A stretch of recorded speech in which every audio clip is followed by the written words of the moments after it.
Welcome, delvers of the deep. We're going to be looking at Dwarf Fortress. This is going to be an extended tutorial, and I was thinking, should I make another tutorial really geared towards sort of players who are starting to sort of beginning to get into the game? And I thought, no, let's do a tutorial on gamers who want to actually really punish themselves and have fun with a capital F. And if you don't know what the reference to fun with a capital F is, one of the sort of the tropes of Dwarf Fortress is that when you spell fun with a capital F, it means absolute failure and destruction, which is fun. And that's actually, most fortresses end that way. So embrace the pain, embrace the fun, and just that's the best way to approach Dwarf Fortress. It's not a game where you should try to win it or not win it for any length of time, because it is the story elements of it are really where it shines so brightly.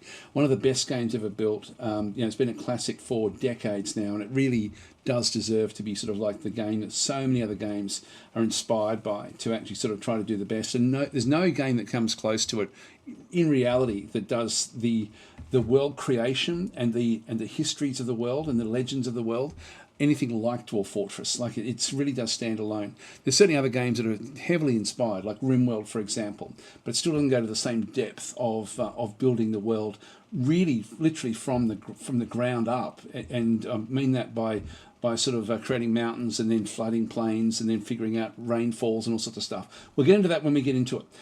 Before we get started, so this is going to be a fairly long tutorial. There's going to be lots and lots of different components to it. It is still going to be useful to new players if you're unsure about how to actually get into the game.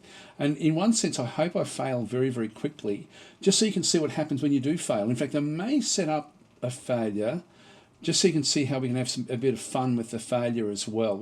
A failure doesn't mean the end. That's the other thing with Dwarf Fortress. If you're so inspired, you can actually take a failure and make it into something that's quite fun to keep on playing. Hopefully we'll get there, and we'll see how that actually does work. But this is, as I say, it's going to be a difficult run for me, but it's going to be a fun time, I would assume, with a capital F. And it's also, I think it's still going to be instructional, even if you are new to the game. So I'll still be, like all the things I'm going to be going through are what I consider to be best practice principles in the game. And a principle doesn't change no matter how you're playing it. And best practice for me is sort of like why I set certain things up, just for contingency, because of the aggression and evilness that we're going to be introducing into this particular game. So we have to think ahead. We will have to think ahead a lot. Anyway, before I get started, let's just go through a little bit of housekeeping because you can make the game so much easier for yourself with just a couple of extra little bits and pieces, and I'll go through that as well. So let's just start there right now. Now, I'm really only talking about, at this point in time, the Steam version of the game. And so this is I'm not thinking about the free version or anything like that. There's still a DF hack for the free version, but in the Steam version, there is like you can see there, it's got under simulation games, it's got DF hack, the Dwarf Fortress modding engine. Please install this. It will make your life so much easier. This is not a hack that makes things more complex or that allows you to do more complex things, although it does allow that. In its absolute default, it makes your life heaps easier with the way that it sort of does operate. You can see it's extensions for Dwarf Fortress, including bug fixes, interface improvements, and it really is. Automation agents, design blueprints, modding building blocks, and other tools. There's heaps of tools in this, but at its core, even if you don't think that you're using it, it will present you with a lot more information that you can then sort of, so you get a much clearer understanding of the game. I really can't stress that enough. If you're a new player to Dwarf Fortress or an existing player, if you don't have DF hack running, you are doing yourself a massive disservice. It's so much more difficult to play the game without DF hack, just because of the information that DF hack will, and also the approaches you can actually use with DF hack. So that I really would almost hope that you don't watch the rest of this tutorial unless you have installed DF hack, because it's going to be so central to what we do, and it's not hard. So just install it. If you're running the beta in Dwarf Fortress, like the open beta, make sure you're running the open beta in DFHack as well. It will tell you if you start off and you don't have this, if you've got one running and the other one not, DFHack will still tell you. It gives you so much information. It will tell you if it's not actually operating. Sometimes there will be a time when the base game will update, and then DFHack may take a day to update or hours to update after it. And in that period, there may be a disconnect. That's the other little aspect with that one through there. But it's almost impossible to play the game properly without actually having DFHack running. Just wanted to get that out of the way, and I really wanted to emphasize that so strongly. The next thing I really think that you should have a look at, I tend to have it open whenever I'm playing Dwarf Fortress as a reference, is the Dwarf Fortress Wiki. It's dwarffortresswiki.org, and it's been around for years and years and years, but it's essentially the help file for Dwarf Fortress. You can certainly use it that way. The detail in this is astronomical, and I'm not going to go into too much detail with this, but this will help you incredibly if you're trying to sort of figure out, oh, gee, I don't know how to use clothing or tailoring. If I just go tailor, for example, like it'll hopefully, I don't know, haven't tested this one through here. Actually, it's not doing it. Let's do clothing as an example. Clothing, yeah, heaps of clothing. So we've got all sorts of different versions in this one as well. The clothing industry, let's just look that one up. If it's got a number next to it, it means it's an old version. The in this case 50.15 is referring to the Steam version of the game. And so it then goes through, it tells you how to sort of set up your industry, so then sort of make use of it. It is really, really well done. It's so thorough. It's an absolute godsend. So do yourself a favour. You probably won't even need this tutorial, to be honest, if you are using that reference. But hopefully this will also just help round things out a little bit for you. The last site I'm going to actually show you is actually one that I've put, it's my mod that I'm going to be using. It's not really a mod, it's actually just the world generation settings. I've got some settings that I like to play because it makes the world a bit more dangerous. So if you wanted to sort of play in a more dangerous world, then by all means download it from ko-fa, so coffee.com/DasTactic. There'll be a link down below in the description. All my mods I tend to sort of place in through here, and what you'll find is that there is a DasTactic's Dwarf Fortress World Generation settings. There's other things. If I go to the shop, actually, I'll just go to the shop so you can sort of see it in through there. So in this case, I've got the. Don't worry about this one through here, by the way. This is problematic, but this one in through here, the world generation settings is what we'll be using. You can see I've sold nearly 1,000 of them, but they're sold for free, so don't feel that you have to pay anything for it. Just click on, just download this particular one. And what this will then do is it'll actually then just allow you to set up the parameters. It tells you there how to install it. It's very, very simple to actually do the installation. But this is essentially what this one does. It's got DAS Fantasyland, DAS Evil Island, and DAS Small and Savage. These are three different embarks that I've got in this particular file, and you just essentially replace the old world gen with that one, and it just adds those to the top of the existing list essentially. So that's what we've got in through that one through there. So that's the that's DasTactic's Dwarf Fortress World Generation settings, which we will be using in this run. Don't feel that you have to get it if if you're happy to just play the vanilla and you don't really want to be playing with a hyper aggressive start. But I like to play that way. So anyway, I've made these world generation. I've sort of curated them to get what I consider to be a very, very interesting start with lots and lots of aggression actually coming into it. Anyway, let's delve into getting the game started now. I'll just make one little change to what we're sort of doing through here. Your settings. There's a few little things that you may want to tweak just to sort of change the way the game performs for you.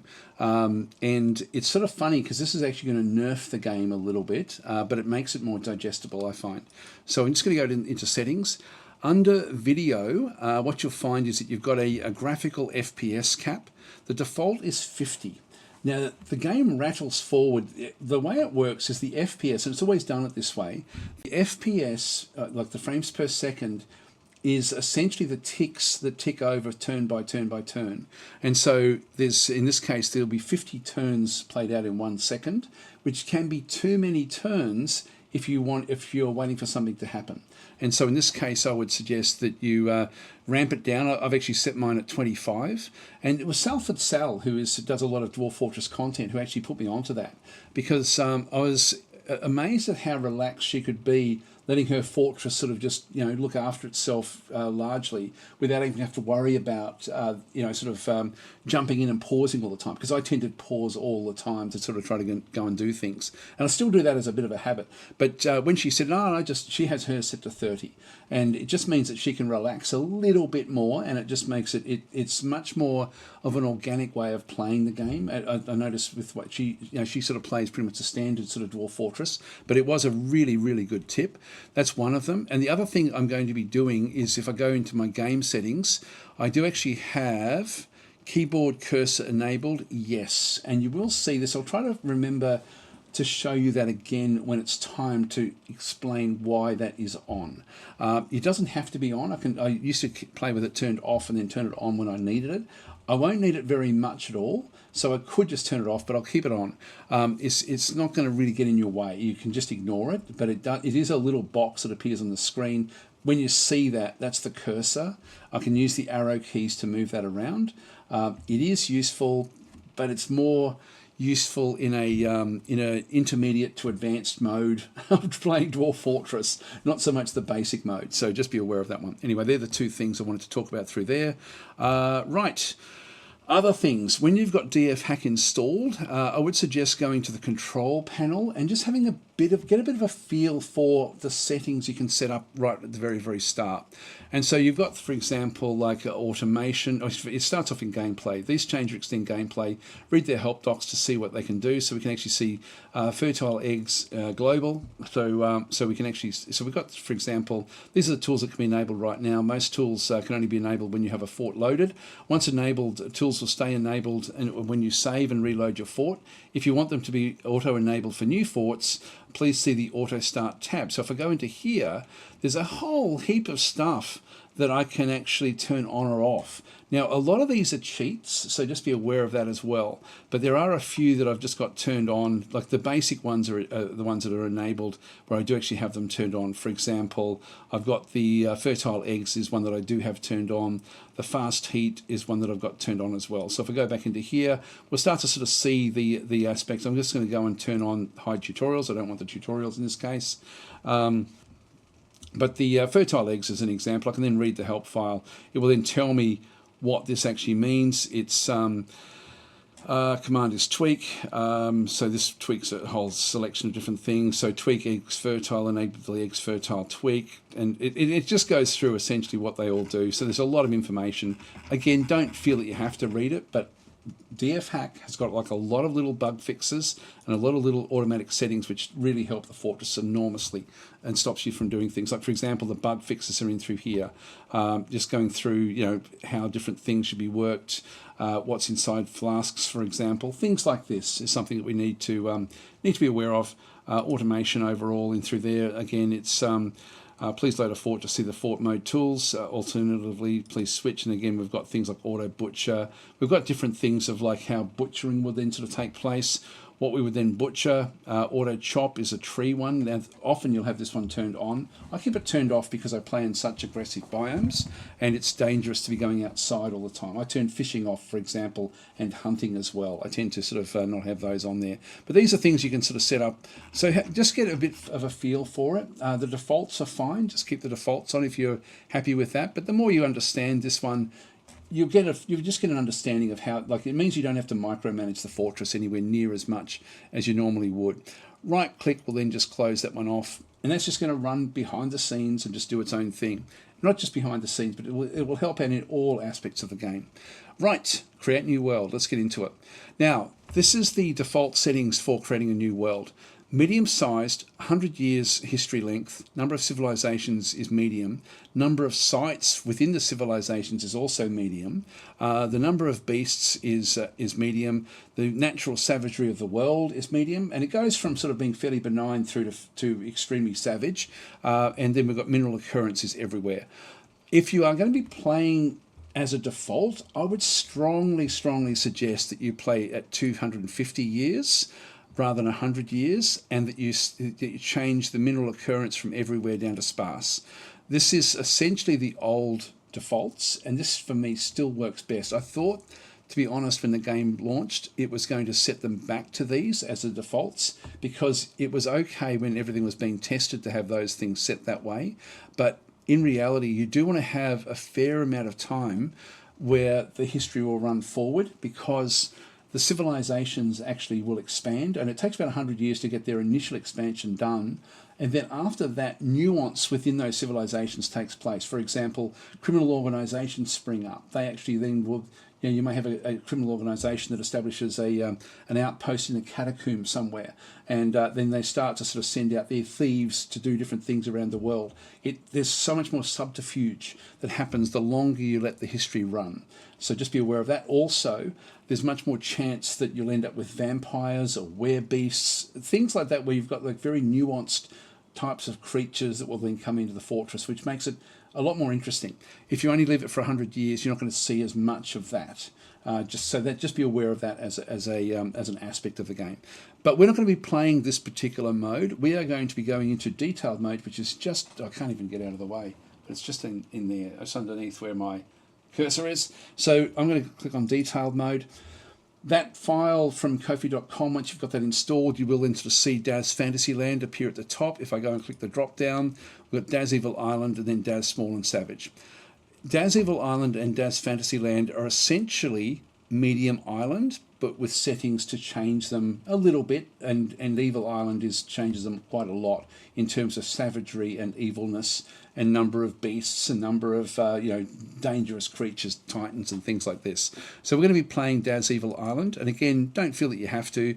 For me, the game is all about the fun with a capital F, the fun, the pain. So feel the pain, and so this particular setting for me works very, very well.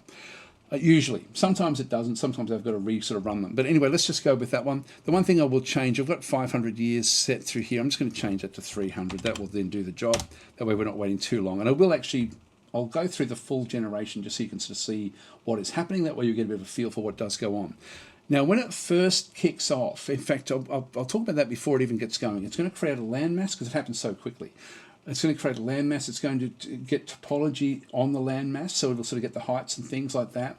It will then run rain, figure out where rivers would actually naturally run across the terrain. It's then going to look at the rainfall and how things work, and if there's not much rainfall in different locations, if it's blowing in from a certain direction, it will form deserts. If there's lots of rainfall, it will form jungles or swamps, things like this. So all of the different topology will be happening very, very quickly at the start, and it will also then figure out, like through the Z levels, through the depth of the actual terrain itself, where all the different minerals will be as well. So it does all of that pretty much at the start of the game. Then it will start to seed the civilizations at year 0 and work forwards for 300 years. You'll see it happen very, very quickly. So we're just going to go in and click on Create World in through here, and we've got the 300 set. That's all we need to do. Done. So it loads in all of the files that it needs to sort of run the generation. And I will pause it at the very, very start by pressing the escape key, just so you can sort of see it. You can pause at any time. There we go. Elevation, temperature, rivers, lakes and minerals. Bang, bang, bang, bang, bang. Placing caves, placing mega beasts, population, and we're already 30 years in, and I've only just been able to stop it. So in through here, this is now in that period. It's now set up mountain ranges. It's got sort of like grasslands in through this other side. We've got freshwater marshes. So the basic topography is actually now in place, and now it's going to start to seed it with civilizations. And you can see already these are dwarven fortresses with dwarven hillocks in through here. So there's a dwarven civilization, or maybe even 2 of them, I don't know, I didn't see at the very, very start, that are in this little location. There's elves that are in this little forest in through here, for example. I'll just go and I can use the WASD keys to start to move around. We've got goblins way up in the frozen north, and in this one they're on this they're in a wasteland and along this river system. More goblins are also down in through here on this little hill on this mountain, and there's more goblins now over this way as well. So there's a fair few goblins out this side. We've got volcanoes, we've got lairs, different sorts of. This is a mysterious dungeon, for example. So there's already, it's sort of building the basics of the world. More goblins, more humans, I think. That's a tomb. Sorry, that's not humans. Not seeing very many humans in this one. There's more dwarves down this other side. Elves, goblins. That's interesting. There's humans in here. So these are human hamlets down through this other side with a human castle. So this is actually where the humans are sort of establishing themselves. And what I'll let it run forward a little bit, but we'll start to sort of see the human Raycon ancient help of the Confederacy of Hoisting created the position of Chancellor as a matter of course. And so that would be so Raycon will become like a leader of one of the human little settlements. And it's another one as well has also become position of Master of Beasts. Let's just continue generating. I'll just go back up the top. Maybe we'll sort of look at this dwarven civilization as it starts to take place. Continue generating. You can see how quickly they're now all settling everywhere. The goblins are coming down through here and across into this other side. There'll start to be wars that will happen as well. We're already 100 years in now. And there's already like nearly 50,000 different events that have taken place. Okay, a few little things that we're sort of seeing through here. There's a pangolin demon, so Shath, Sacred Phantom, was struck down by a dwarf in Lansanown. So there's a place called Lansanown somewhere on the map, and so there was some sort of demon that was actually killed by a dwarf. We're going to see a lot of these sorts of things in through here. So this is actually where it was. That was in 114. In 103, the same demon created the position of High Advisor as a matter of course somewhere. The evils of vegetating. That was possibly a criminal organisation. Now, remember, if we had to stop the default at 100, we wouldn't have any of this sort of rich history. There's a lot that happens after turn 100. That's why I think it's much better to let it sort of run forward. We've got a queen, a dwarf, Kadol, became the queen of the Livid Works, which will be a civilization, I would guess, of dwarves. Back in through here. More goblins now establishing themselves out this other side. Let's have a look and see if there's anything else. There's often by now starting to become necromancer towers. I'll just see if I can spot any and show you. You can see the humans have now really established a lot down through these hills in the heat. The elves have gone crazy through here amongst with the goblins. You've got goblins all the way up through here. So things are really accelerating now. There is a necromancer tower. So this is where humans have actually, human necromancers have actually established themselves in this little tower. And eventually what will happen is the evilness from this tower will spread into the dunes. That's actually in the desert there. There's a desert and this tower has established itself on the edge of this brook or this river or creek. There's possibly the other towers as well. I'll leave that one alone and we'll just see if we can spot. This area for me looks quite interesting in just the way it sort of has been established. So let's just keep on running forward. And I'll just see if I can point out any other towers as they appear. You can see things are changing on the map. It won't change as dramatically as the first 100 years in terms of things moving around, but there'll still be a little bit of extras. There will be some that will then be lost in wars. So there's more goblins appearing back in through this other side. Still not seeing any other towers in here. I do like to see the towers because they bring the undead with them, which is quite good fun. But I won't go out of my way to play with the tower. Or if there's one that ends up sort of cropping up nearby, I'll certainly go with it. We're up to year 160. Might just do a quick pause at say 200 again as well. I always like to just keep a bit of a look at, there's a rock there, was struck down by a human. The Marsh Titan was destroyed like some sort of settlement. So a dragon routed a group as well. So we've got all these different things actually happening. So we've now got up to nearly 200,000 events in 200 years in. There's been nearly 27,000 named characters, which means sort of like, they're important characters that have sort of cropped up.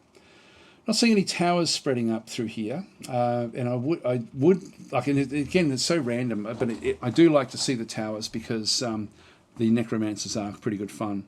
Let's just press escape yet again, and so you can see through here the human Mokum tax souls become the absolute blanket of the honest doctrine. Now I don't know what the honest doctrine actually is. It could be a religious order, it could be anything. We just don't really know. But it's very very detailed. Let's see if we can see any more towers. So that tower that was there, you see how the evilness is now gone. I think that tower has collapsed. I think that there's the evil underneath it has actually been suppressed, and it's actually now just got wilderness underneath it. So I think that is essentially still probably going to have some necromancers in there, but it won't be successful. So it didn't grow.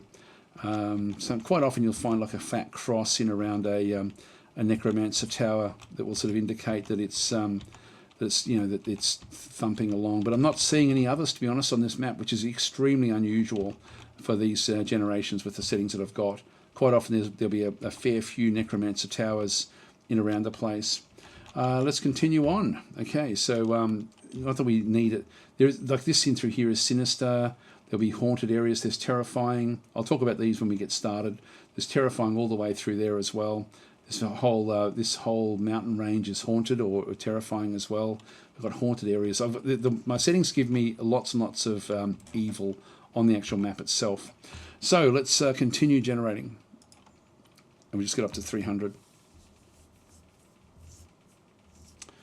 I do like to look for those towers. I think it's a ruin that just occurred just right there. So that thing there was just destroyed.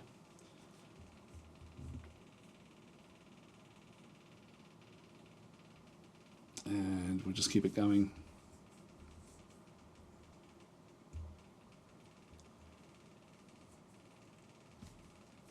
Now I won't export legends or anything like that at this stage. I'll do that afterwards, just so you can sort of see how what's involved with doing that at some point, because that can be quite good fun to see what's actually going on. There's a dragon again. Yeah, destroyed another, something called Wealth Devils, somewhere where like that may be goblins, I'm not sure. There's a rock, routed another group as well. So the rocks, there's a zombie hydra. I like seeing the zombie mega beasts, because they're almost impossible to kill. They can be very, very difficult. There's a human necromancer there. There we go. So the human necromancers are building things that we saw. Now that may be back where we saw that. Now we're nearly up to the year 266, so we're getting close. I'll just let it run its course. Again, I'm not seeing any of the necromancer towers appear on the actual overmap. I'd be tempted to push towards one if I did find one, and I don't think I need to do that. Maybe we can go back the other way. I definitely want to start in an evil biome so you can get a feel for what you've got to look for if you do that. It makes it so much more difficult and so much more fun with a capital F with what we're doing through here. Okay, we're nearly there, the year 295 now.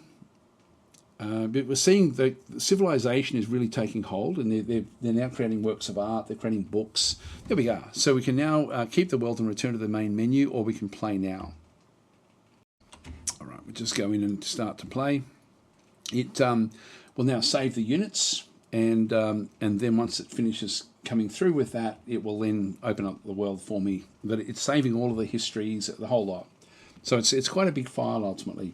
Because there's a lot of background information that gets saved with the actual base game. And of course, the longer you let it run, the more histories there will be. But they can be very engaging to sort of see what actually happened, because it all makes sense. It's not random. I mean, it's random the way it progresses, but it progresses in a logical way. We're going to be playing Fortress mode. Now, you can play Fortress modes as Adventurer mode, which I don't feel is really ready yet, so I'm not really playing that myself. Legends mode allows us to go and see the legends, to see actually what's going on. But we'll just go into Fortress mode. I can look at Legends mode until I start playing. To go into Legends mode after I've started a Fortress, I have to retire the Fortress and then basically go into Legends mode after that. 2 weeks are played out. Now we have to find our starting location. Oh, there we go. It's a bit more evil now. It went from so this human tower is kicking in. Now this one may be interesting. We've got some goblins in there as well. Actually, human dark pits. When we see dark human pits in this case, when we see that it's not goblins and it should be a goblin settlement, it means it's been taken over. See how it's got dark goblin pits there? That one there is actually still goblins. That one there is goblins, but this one over through here is humans. So humans took that over at some point. And so the location of maligned, hated, is actually now an old goblin pit that humans now live in. And we don't know how many humans are actually there, but that's actually now sort of that. So they're no longer. I don't know which group of humans are going to belong to. Again, we can look at legends to find out these sorts of things. That's a sort of detail. We'll be able to get a history. So there's a whole lot of stuff in through here that is interesting. What we're going to do is we're going to find a good start location. What I'm looking for is I'm looking for evil. Now evil is going to be anything with this sort of dark color. I'm going to avoid terrifying, because terrifying, and if I go into the untamed wilds over through here, wilderness is fine. That's just sort of like middle of the road, like savagery. When I go to untamed wilds, this is sort of extreme. And if I go and click into this untamed wilds over through here somewhere, and just go and choose a location to set off in with untamed wilds. If I go to embark and click on this location here with untamed wilds, it's going to say the wildlife here might be very dangerous, because there'll be giant versions of the wildlife, and so it becomes more difficult. Now when we play, and I will explain these sorts of things, I was thinking that maybe I shouldn't do this too much. If I just right click and then go back across into this terrifying biome in through here and click and then go to embark, and just make sure I'm sort of in a terrifying location. Terrifying is the equivalent of doing that, but the difference is, and you'll see the wildlife might be very dangerous here, but there's a massive chance that the wildlife that comes into this location will be zombified. So we could end up with zombie giant creatures, and in that sense, it's actually no longer fun to play, because you do not have a hope against them. And so all you do is you play the game hiding. So that's the way you then play the game. And I don't want to do that with hiding. So we're not going to do that one through there. So you can see through here, there's a whole lot of different things. Light aquifer. You've selected an evil area. Evil area also has, or can have, unusual weather patterns. And by that I mean you may have some sort of acid rain that strips your flesh off your bones. You may have like a fog that wanders in every so often that turns your people into zombies if you're not careful. So there's a lot of things in evil biomes that you have to be wary of. Sometimes it'll just be goo that falls from the sky, and if your dwarves get caught in it, they just become ill for a little while. Something like they may be nauseous and throw up, things like this. So there's a whole range of different things when you do play the evil biomes, but they're good fun. So I'm going to be definitely doing that one through there. In this case, wildlife again. We also now are near that necromancer tower, and so we may be invaded very early by powerful foes. I think that what we'll do is we'll try to find a wooded terrain, which I think gives us a fairly standard sort of start for the game, but not in a terrifying biome. So I'm just going to go and right click that one. Now it's all terrifying all the way through, unfortunately. There's haunted there. There's a patch of haunted right in here. Now this is actually this is temperate savanna. So there's sparse trees. There's not a hell of a lot of trees in through here, but there'll still be enough. What about over here? This is all just haunted in through this other side. We do actually have, and if we have a look and see what this is now telling us, let's just have a look and see. We've got goblins. Nearest site is half a day's travel to the northeast, and humans are a day's travel to the northeast as well. So we've got goblins nearby and humans. The goblins are hostile at this point in time. It doesn't mean we're actually at war with them, but it's hot. You know, like it could be a cold war. When we see above that, so the neighbours for me are very, very important. If I just go and click on this one, do we still get the tower? Yeah, we still get. See how we no longer have the warning about the wildlife. Now it could still be quite difficult for us, but this one looks good for me. We are near that necromancer tower, so let's stay here and just see how we go against that necromancer tower. By the way, the necromancer tower is, if I just right click, so I was looking at, I think it was, which location was it? I think I was in here somewhere. I'll just have another look. Was it in here? Or was it somewhere else? That's the human pits. That's the goblin pits, back over that side. Let's just go back out and have another look. So this is actually where the human necromancer tower actually is. And I can't remember now the patterning of where I was looking to start. It's not going to matter that much, to be honest. So you can see the biomes are sort of changing. This is just untamed wilds and wilderness. This down through here is just a freshwater marsh with woodland. Yeah, look, I'll just go and try to pick a spot. These are lairs as well. Like we've got Weasel Heart, a mysterious lair. There can be all sorts of different things living in these. We just don't know what they actually are. God, where did we start? Where was it? It was in here somewhere, I think. I think that was it there. Okay, so this is just above these terrifying mountains. So if we go and start at that location there, this is the first thing I want to test for is this is this a zombie location? Will the dead walk? And so let's just test for that right now. So, and if it's not, I'll probably look for another place to start. Now, when we go through, you can sort of see that this is the field of vandals is what it's showing us at the very, very top. When I go to a different biome, this is all still the field of vandals in through there. It then changes to the dunes of rust. That's a different biome. If it's going to be reanimating, this whole field of vandals will be a reanimating biome. Over through here, the Dune of Wars is not actually even evil, so there's no evilness in through that side through there. But the Field of Vandals could actually be a massive location full of reanimating aspects. So let's just go and place ours in through here, and this is the Griffin of Phlegm is the actual name of the stream. The next little thing down below that is shallow sand. Shallow sand means that we can have a glass industry if we're wanting to. You don't feel that you have to, by the way. Any location will give you challenges and also opportunities. So you don't have to always choose the absolute best. But in this case, we've got shallow sand, which does allow us to then make glass if we want to. We don't have to. We've got some soil, which is going to allow us to have farming fairly readily. Again, we don't need it because we can find soil on any map if we dig down deep enough to the caverns. There's a light aquifer. The aquifer is often something, particularly if you used to play Dwarf Fortress back in the day and haven't played for a few years, when you see the word aquifer, you shudder and run and hide under the bed because aquifers were extremely difficult to crack through. There's two different types though. There's light aquifers and heavy aquifers. Light aquifers are so easy to get through that I consider them to be an actual asset because you can then make use of the water that it generates. So for me, a light aquifer actually makes the game easier, not more difficult, because you can deal with a light aquifer without having to panic. If it's a heavy aquifer, that's a completely different story because it will fill very, very quickly, and you have to work extremely quickly to break through the heavy aquifer and seal it off before it floods your fort. Yeah, this location we have iron, gold, silver, copper, nickel, and zinc and tin. We've got a lot of metals in through here, which is great, and that's a hell of a lot, to be honest.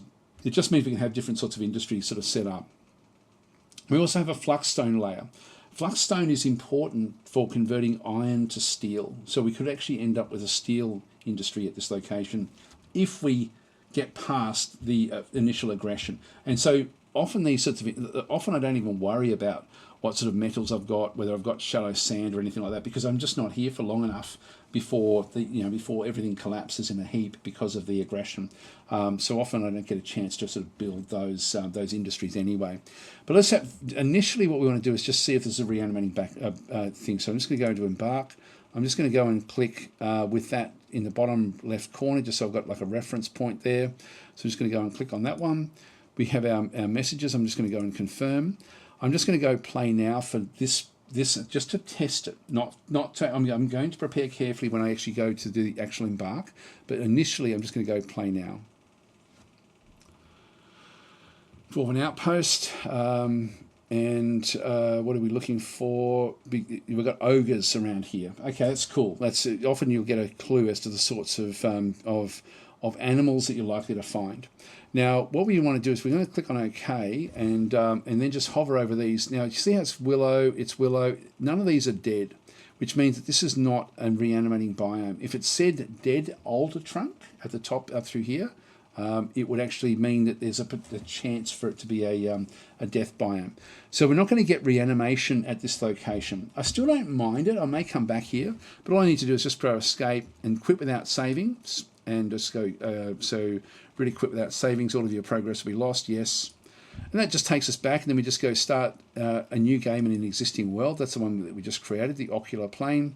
Just click on that one, load it in, just find another location. Let's just keep on looking for one until we find and I'll show you how to look for an animating biome, as in terms of an evil biome where things come back to life. I'll just go to Fortress. Again, it'll just run through the 2 weeks. I'll try north of the tower. If you start too far away, the tower it'll be too far away to actually impact what you're doing. This one may be too far away. You can see through there I've got like a calm area, but then I've got a haunted little zone in through here, which is just grassland with some trees. Underneath this one is just wilderness. So there's just a little patch of haunted grassland in the middle there. In between, what have we got? Human hamlets over this side. Not that that really matters that much. And we've got ourselves a human castle down the bottom there. Let's just try this little location here. We'll just go to embark, click on that one. Again, we're close enough to the Necromancer Tower for that to be impacted. We'll just go and confirm, play now, and we'll just try it again. And so I'll just go and click on OK. In this case, when I hover over, it's no. See how it's not showing dead again. I'll pause and come back when I've found one that shows the dead, and then I'll show you how to test for the reanimating biome. All right, here we go. So in this case, we've got dingoes get hungry. When I click OK, I always check to see if it's paused. Not that it matters when we're doing this sort of test, but see how this is now saying dead ash trunk. We've got a snow-covered dead hemp plants, dead sand pear tree trunk. Things like this are sort of now, the location has got dead trees in it. There is one hostile. This is another way we can test it. If we see a hostile listed down the bottom here, if you're not, I shouldn't. I'm going to make a point of making that we are playing with DF hack, because this only shows up if you've got DF hack. Otherwise, you have to go into your others and then go into this other side. There we go. This is an undead possum corpse. So it really looks like we're actually in a reanimating biome right now. So if I go and click on that one, in fact, if I go back and just click on the one hostile, it will then take me to the corpse. So this is an undead possum, which is not too difficult for us to contend with, but it's in there. To be 100% sure, if you don't actually have one of these things on like an undead creature on the map, then the thing you need to do is you need to go and butcher one of the animals that you came in with, and like one of the horses or whatever a largish animal will actually end up being.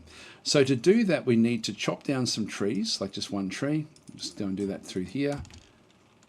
That will then go off. Chop, chop, chop. That will then give us the building materials that we need. That's now got that. Then we have to go across to place structures, workshops, farming. This looks complicated, but you get used to it. And then butcher.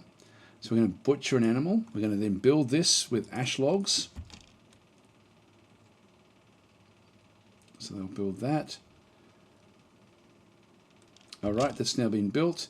I'm pausing all the time in between these. We now actually have a horse here. So if I go and click on the horse, I can then, with DF hack, say butcher yes. It's so much easier with DF hack. This is why, like, if you're not playing with DF hack, you are making life not fun for yourself at all, making it very, very hard. Anyway, we're going to butcher that animal. Let's just see what happens. It's now been butchered. Underneath through here, we've now got stray horse hooves. We've got horse fat, eyes, cartilage, lungs, hearts, intestines, liver, tripe, all the different bits and pieces. The stray horse hair is the thing we think that will come back to life. Okay, so that's what we think will come back to life. Let's just wait, let it sort of go for a little bit of time until we see that if there's any sort of combat. There it is. Look at them all run away. We now have combat, and we have the horse hair is fighting. It has animated. So we now know that this location is a reanimating biome. It's just a test I like to do to see if it actually is. So I look first of all for the dead trees. If there's an undead, there's now 6 hostiles on the map. We've got, in this case, we've got a raven corpse. Everything that comes in will be undead. Now, just to put this into perspective, when you play in an undead biome, the creatures are 3 times more powerful than a living creature. So the raven is not very difficult at all to deal with.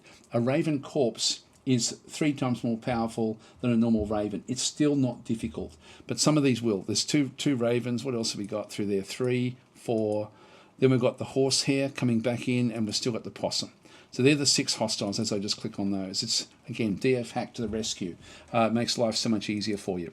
So that's the we now know that this location is, this whole biome that I'm actually started off in is actually is a reanimating biome. So I'm going to play in this biome, and this happens to be very close to that Necromancer Tower as well, which is going to add to the fun.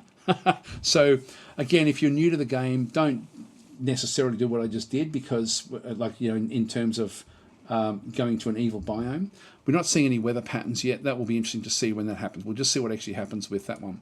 So let's go now and just press escape, quit without saving.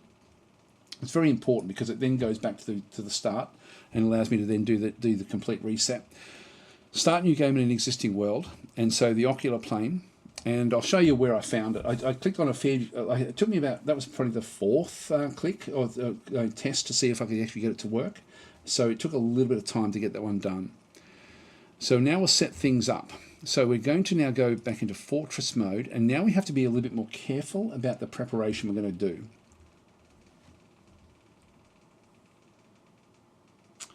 Let it go to 2 weeks again because it's now reset back to the start.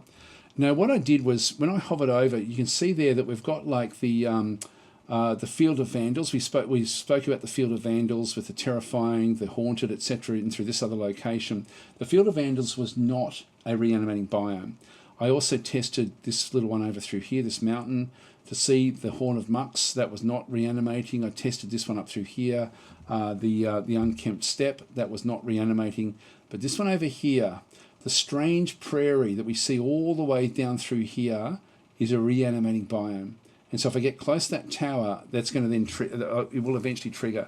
We also have goblins back over through here again, that the human pits, but then the 3 goblin pits. We have goblins below us, so it's going to be a fairly interesting start. So if we just have a bit of a look at this one through here, it's sinister and haunted. Again, it's not terrifying, but it is reanimating. So perfect for what I want to do for my start. Back in through here, when I click across, this is still all the Strange Prairie. They're being haunted, etc. There is some where there's actually trees are sparse all the way through. I don't think there's anything where we sort of see extra trees. But there's Terrifying down the bottom there. I just need to avoid that, even though it's still the Strange Prairie, because they'll come through with giant creatures.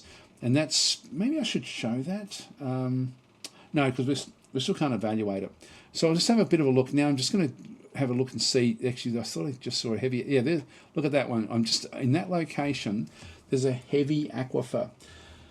Only tackle that if you really, really want to sort of have like an engineering challenge. It's so it's a very mechanical way of playing. It's going to take a long time.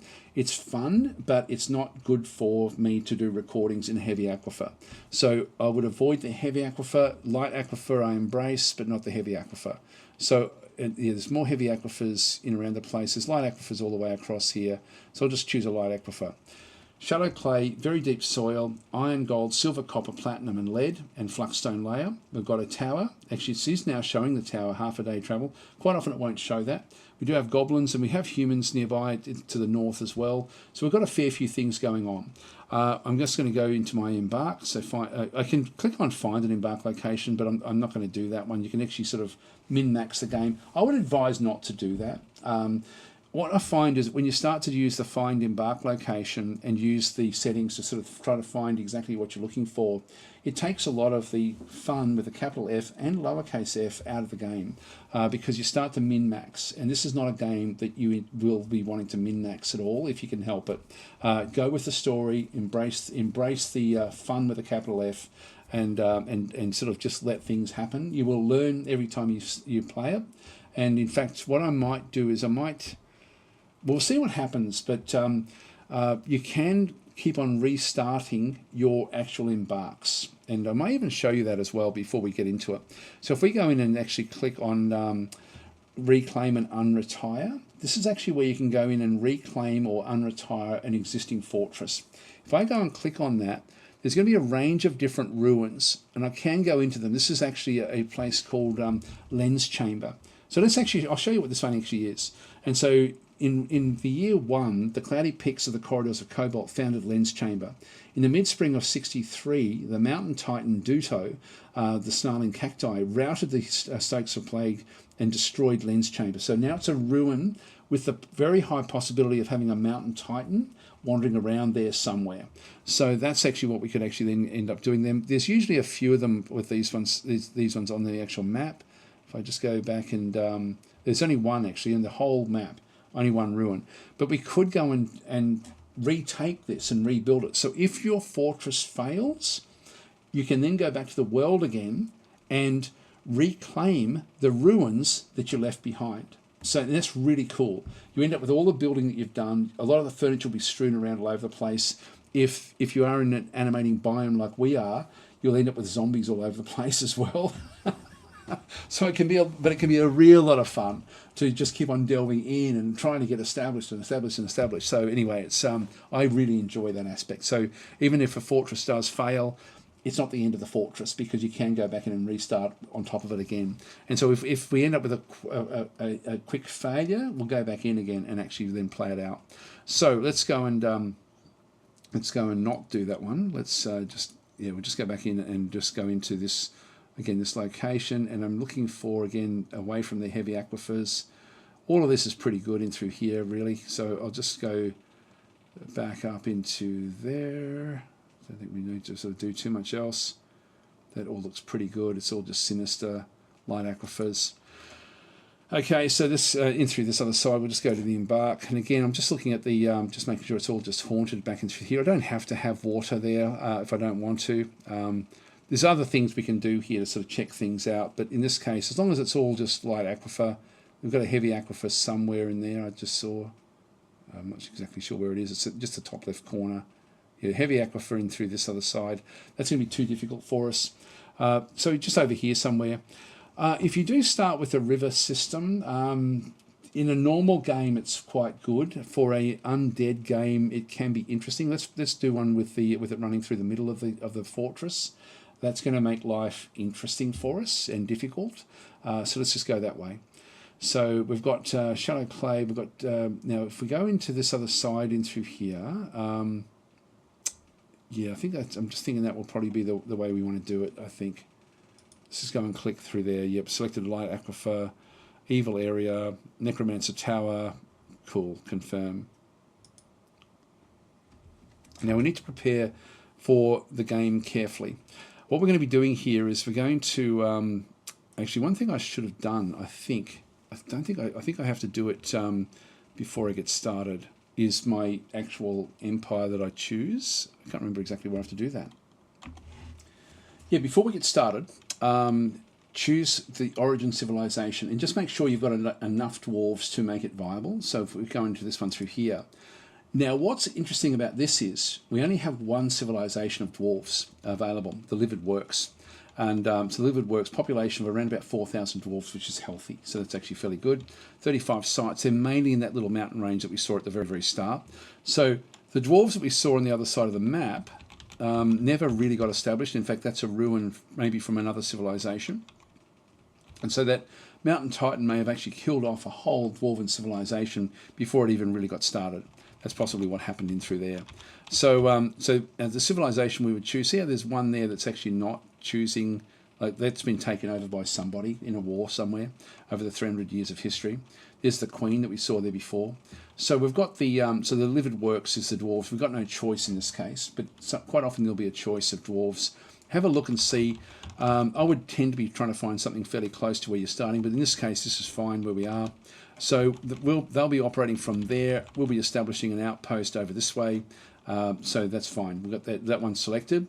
And now we just click on the map to actually start our game. So again, we're just going to go and click on Embark.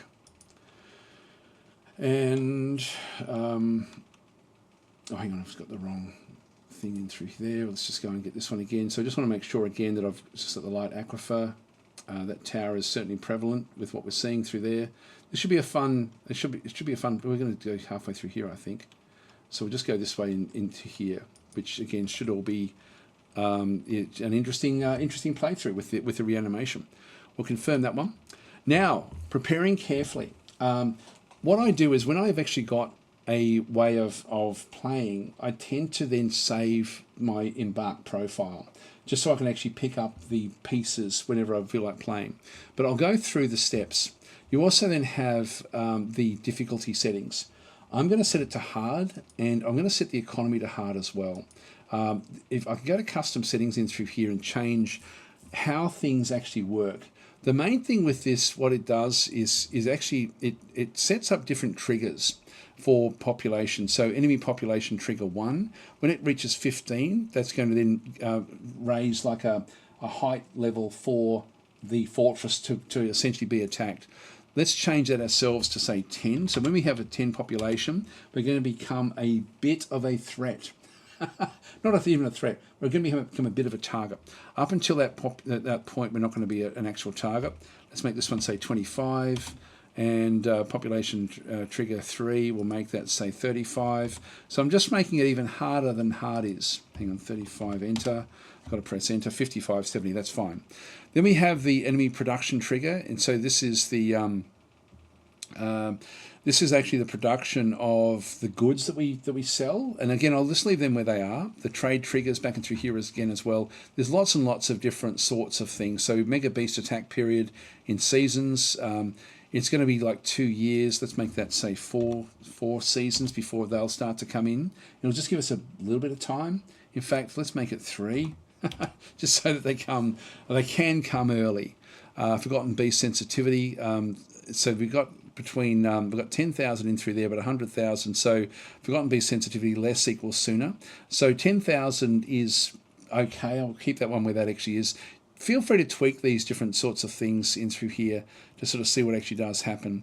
I'll leave it all there, but we're going to end up with, it's going to be hard. That's basically what's going to happen.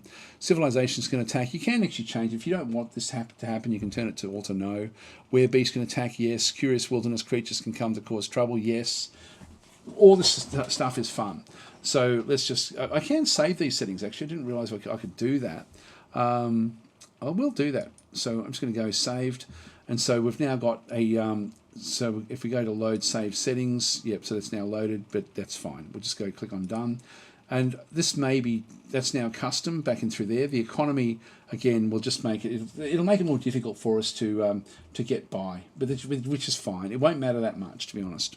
Okay, prepare for the journey carefully is what we're going to then go and do, but we'll possibly then, these are saved in BARP profiles that I've made in the past. Again, don't do too much research. There are a few things that you're always going to need. Like you're always going to need a miner or two. You're always going to need a woodcutter, usually. Some, not always.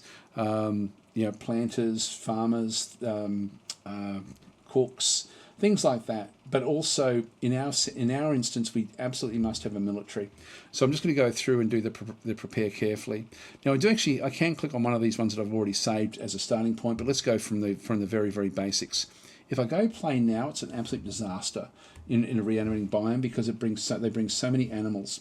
We don't want to bring any animals whatsoever because they're a point of danger for us until we can get established and have them safe.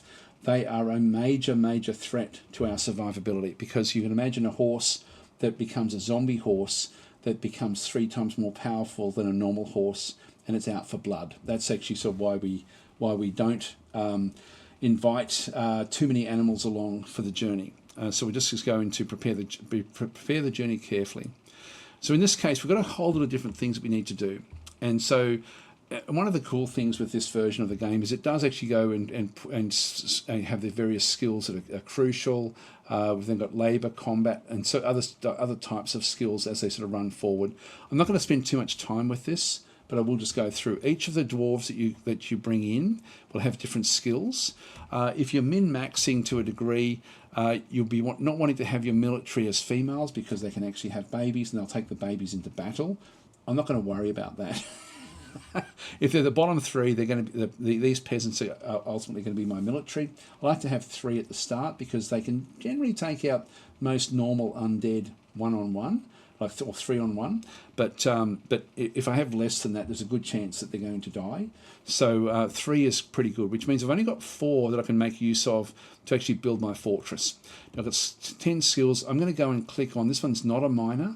I'm going to make this one a fairly good miner, so adequate. Competent miner at least. Once I get to competency in any of these things, if I go to the next one up, which is skilled, it's going to come in automatically with a pickaxe by having this sort of level of competency. Let's just keep it at that for now because every time I do this, it takes away points that I actually have for other things, and we can always come back and see how many points we have. We've got a peasant back in through here. This one here I'll make into a woodcutter, and again, I just don't want to. Like if I get to competent, I'm going to get a free axe. That's fine.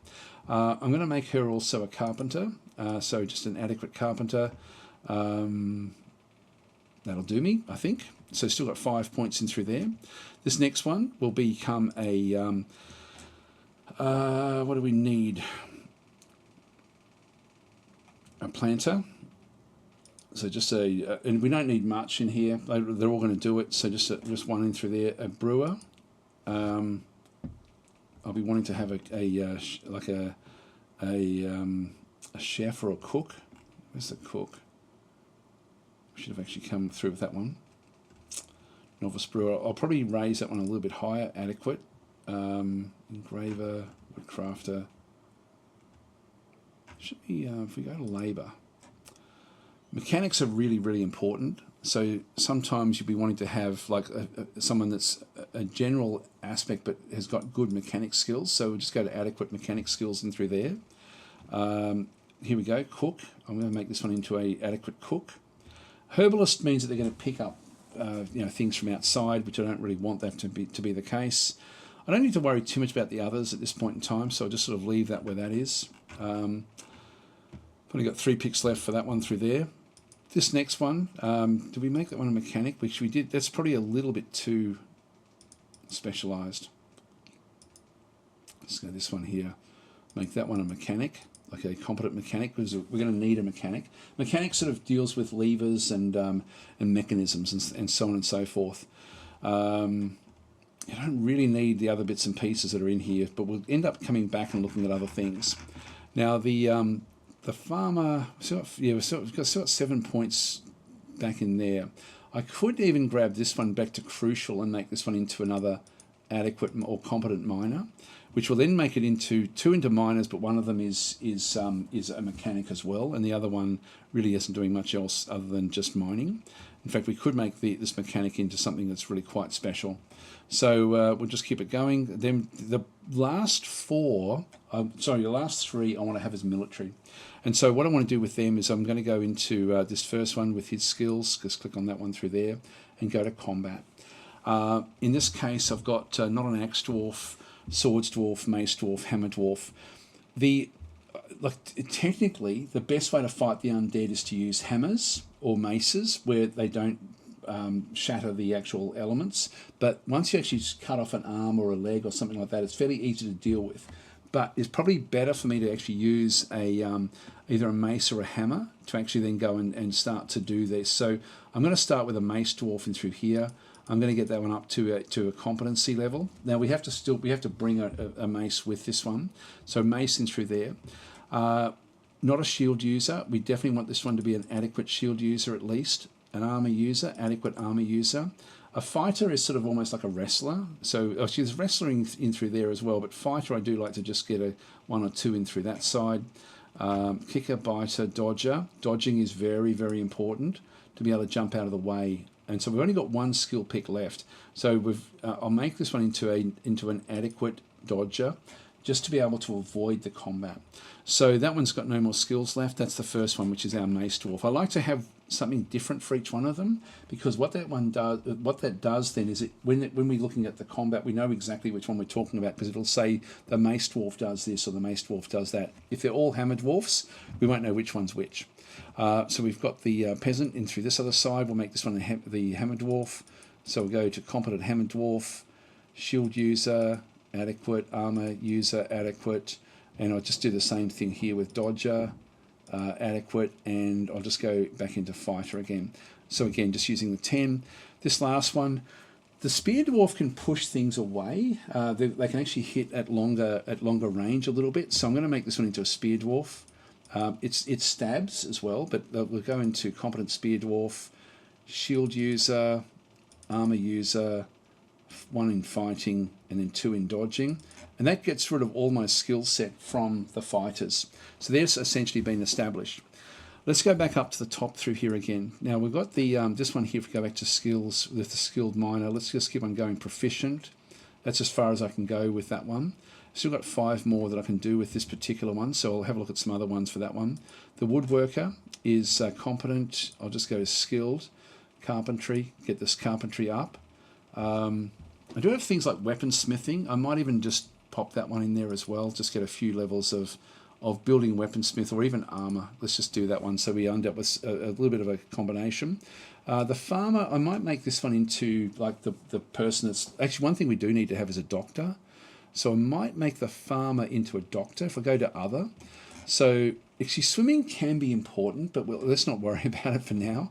Not a wound dresser. Yes, we'll go with novice, bone doctor, suturer. So they're all of the doctor's areas. Diagnostician, though, like I've got 0 skill picks left now with the farmer, so the farmer will be the doctor. And then we've got the other miner that we actually had in through here as well.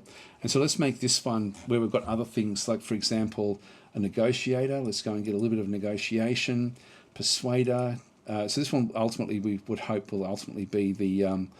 we've got things like appraisers as well. Maybe I'll just ditch one each of those and just make them the novice appraiser and a record keeper. Let's just go that way. So we end up with this person pretty much doing the management of the fortress. Still got 5 picks way back up here with the miner. Yeah, we've got a few different things in through this other side. These are sort of like more esoteric style aspects. Let's not worry about those in this case. Let's go and grab swimming though, adequate swimmer. That is useful if we've got extras that we can do with that one. Let's go and just get dodging as well, just in case. Got 1 skill left, and I'll just click on novice fighting. So that's now got all of our skills have now been used up for the citizens that we're going to be taking. So you get a feel we've got 2 miners that'll be important, but this miner is also a mechanic. Woodworker, which spreads out into weapon making as well as carpentry. We don't have any masonry actually. The mason, we just go to the skills here. What I might just quickly do is just go back in and just go and ditch that one and just get 1 level of masonry in through that for that one there. Just so we have a novice mason. It's going to, because we are going to have to work with stone. So we'll just go that way. The more skills they have, the faster they work, and the better what they actually do build. We can, again, I'm not overthinking this. I'm just grabbing what I think I need. If you go with the defaults, they're going to have a very, very different set of things that they bring with them. Have a look at it and see what you think. That's pretty cool. So that's the dwarf. We next go across to items. This is now really, really important. Now we've only got a certain number of points. We've got 544 points available to us. This is what we're currently bringing. So you'll see through here we've got 2 copper battle axes, 2 copper picks because of what we had chosen. But we don't actually have any other weaponry. And so this is the stuff that we've actually now got. We will always come in with at least 1 anvil. And we've then got a whole lot of other different bits and pieces in through here as well. So what I like to do is I'm going to go and first of all just make sure that I've got my military established, because that's going to be vitally important. So weapons. We needed to have a mace. Now iron maces cost 100 points each, but copper is cheap at 20 points. So we're going to grab a copper. We're going to just deck everyone out in copper. We need a 1 copper spear and we need 1 copper warhammer. So that's just 20 points each. We're down to 484. So we've got those aspects of what we're then getting. If we go across now to, just going back through, we've got things like body wear, head wear, hand wear, foot wear, leg wear, and shields. Let's just grab the shields. We need, again, 3 copper shields. The shields are bigger protection than bucklers. Bucklers are smaller and lighter, but the shields are what we want. 1, 2, 3. So we've got 3 of those. So I've just clicked across. We see 3 copper shields at the top. We then go to body wear. In body wear, we've got a range of different sorts of things. Again, if we're just looking at copper through here, we've got copper mail shirts and copper breastplates. The mail shirt goes down further than the actual copper breastplate, so you technically get a little bit extra protection with that. So I'll just grab 3 of those. So we need to have that protection. The headwear, the helms protect more than the caps, so we'll go with 3 copper helms. Then we've got the handwear. Now these are gauntlets. Copper gauntlets back in through this other side. These are just going to be metal over the top. So, and I always forget whether I need this, if this is actually just 1 each. So I'm going to need 6 of these, I think. So we'll get 6 of those. Footwear. Now we've got leg wear as well. And what we can actually use here is copper greaves and actually bring those across. So 1, 2, 3 across. We've only got 184 points left, but we really have to get our military established in this sort of difficult location. If you're not going into a difficult location, you don't need to do any of this. You can actually really just spend all of your hard-earned points in other areas, but we really need to be established properly here. That's leg wear. We still need to get footwear, and we do actually have, with the greaves, I can still use the copper high boots if I wanted to. So 1, 2, 3. I'll just get, say, 3 at this stage. I'll pop 4 in. It gives me, no, I'll get 6. I don't know if I need 3 or 6, to be honest. I always forget what I actually do need. That's now got everything that we require for that. The next thing I really want to do is I want to be able to make sure that I can very quickly build if I have to build. So rather than chopping down trees, if I may not have time to do that. So we're going to go back up to stone. I think it's up near the top here somewhere, or wood, one of the two. I know that there's going to be some wood close by. I think or stone blocks. If I go to stone blocks and just see what the price of these are, I just need cheap blocks. These are light, and we can use them for building. So these are 5 points. If we go to wood, they're only 3 points. So I might as well use logs and take logs with me. And I'm going to need a few of them.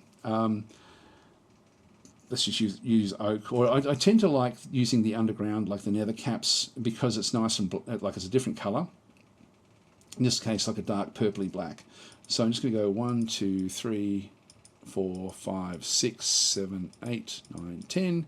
That should be enough, hopefully, to get us established initially through any area. You might just make it a factor of 4, just in case I have to block off an area around wherever we actually are digging. Got 88 points left. Now, I actually don't really need a lot of the other stuff that we're bringing. We definitely want to have more of the plump helmet spawns. I'm going to bring in more of that, but I'll just see what we end up with. We've got pigtail seeds as well. The way this works, just to explain the way, I don't need dimple cup. Dimple cup is for making dyes, and there's no way we need that. So I'm going to ditch all of those.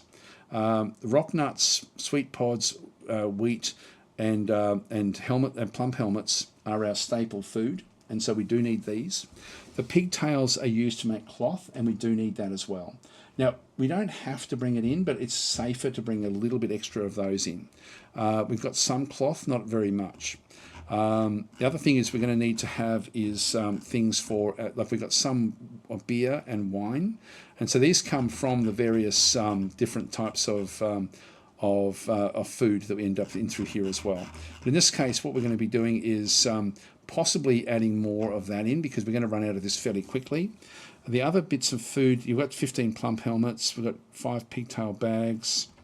The other thing I'd really always want to be taking with me is some gypsum plaster, just for setting bones, because we are going to be, again, expecting problems, expecting there to be a lot of issues. So we're just going to go into plaster, which is, or powders, down through here, gypsum plaster, and we'll get a fair bit of this. Like I'll sort of go and grab, say, 8 of those. That will actually set us up quite nicely. It's fairly cheap with what we have to do, but it's very, very critical. Threads would be useful for us as well. Where are we? We've got cloth. I don't think it's the thread we'll show in here. This is actual cloth. I can just do a search, I think. Yep, thread silk. So I've got pigtail thread, and I've got giant cave spider silk. Now you can see there this one is 6 points, this one is 12 points. So the cave spider silk thread is actually the cheapest. We need those for suturing wounds, so we'll just grab a few of those. We don't need all the crutches, so let's just get rid of a couple of the crutches, a couple of the splints. 3 buckets is useful. In fact, even more will ultimately be useful. Quivers we don't need, because we're not doing any sort of archery whatsoever. So just like we have to be fairly judicious with what we actually are picking. Now we've got a step ladder, not going to use that. The wheelbarrow is useful, but we can always build another one of those. So let's go and save 50 points.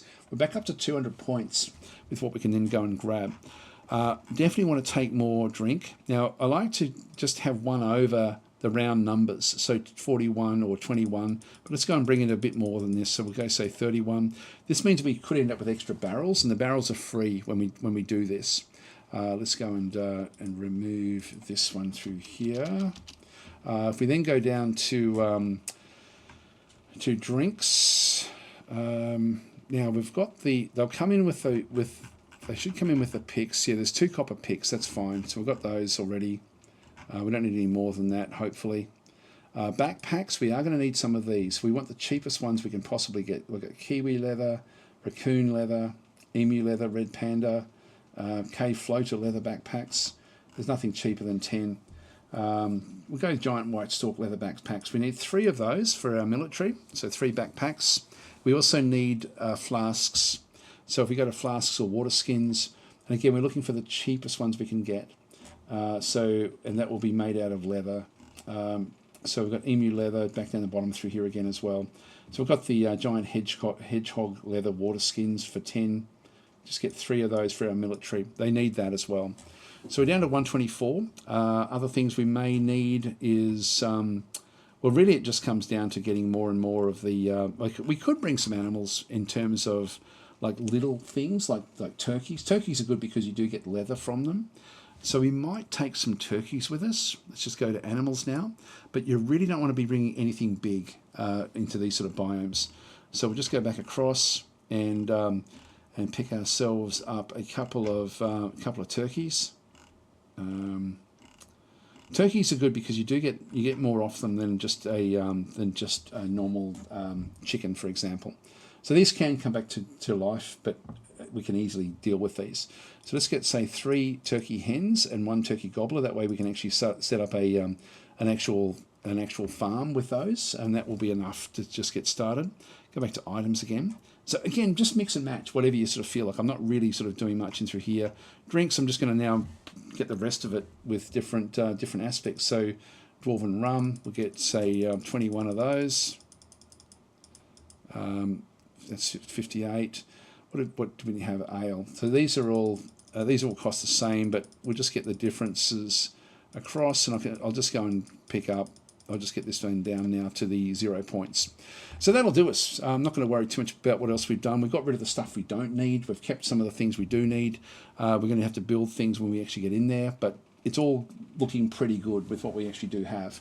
So last little thing I like to do before we do this now is to go through the fortress name. And the way it works, this is really brilliant. The game has done this for so long. It's actually made up of different, this is Slid Lantern is the actual name.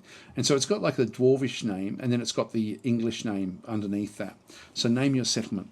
And so you can see through here that we've got like a front and a rear compound. The front compound is Slid and the rear compound is Lantern. And if we just go and click on random, whatever we have selected in through here will then sort of pick up. So we've got both of those selected. If we go to random, so mana page, Skulls Earths. I like it. So that'll do us for the fortress name. So again, I can actually put in other ways of constructing this, but I won't worry about that one. We'll just click on done. We'll go to the group name as well. This is the Ferocious Canyon. I don't like canyon.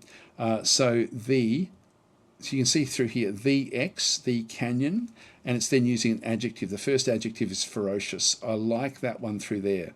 So let's go and keep the, we will not make that one, hang on, I just randomized the one thing I wanted to keep. So we'll just go to the first adjective, the ferocious. There we go, ferocious. I'll put that one back. I quite like that one. It was the canyon one that I wanted to change. So if I go back in, I'll just now remove that filter, and if I just go and click on a few, it's the ferocious chocolate, the ferocious tan, the lurid, the twinkling, the ferocious magical, the free, the squeezing, the scarlet, the ferocious stale, the inky, the wayward, sepia, tangled, hopeful. The ferocious hopeful, I like that as a group name. That sort of is that does represent us quite nicely. Group symbol I'm not going to worry about. You can actually construct one if you're wanting to. We won't worry about it though. If we had any problems, it would highlight them through here, but we don't actually have any. We've got save profile. I like to do this, to be honest. And so we'll just go with, I'll just call this one. So to save these profiles, choose a name for this embark profile. I don't want it to be profile 1. I'm just going to call it basic military. Basic military will be the start, and we'll just save that one.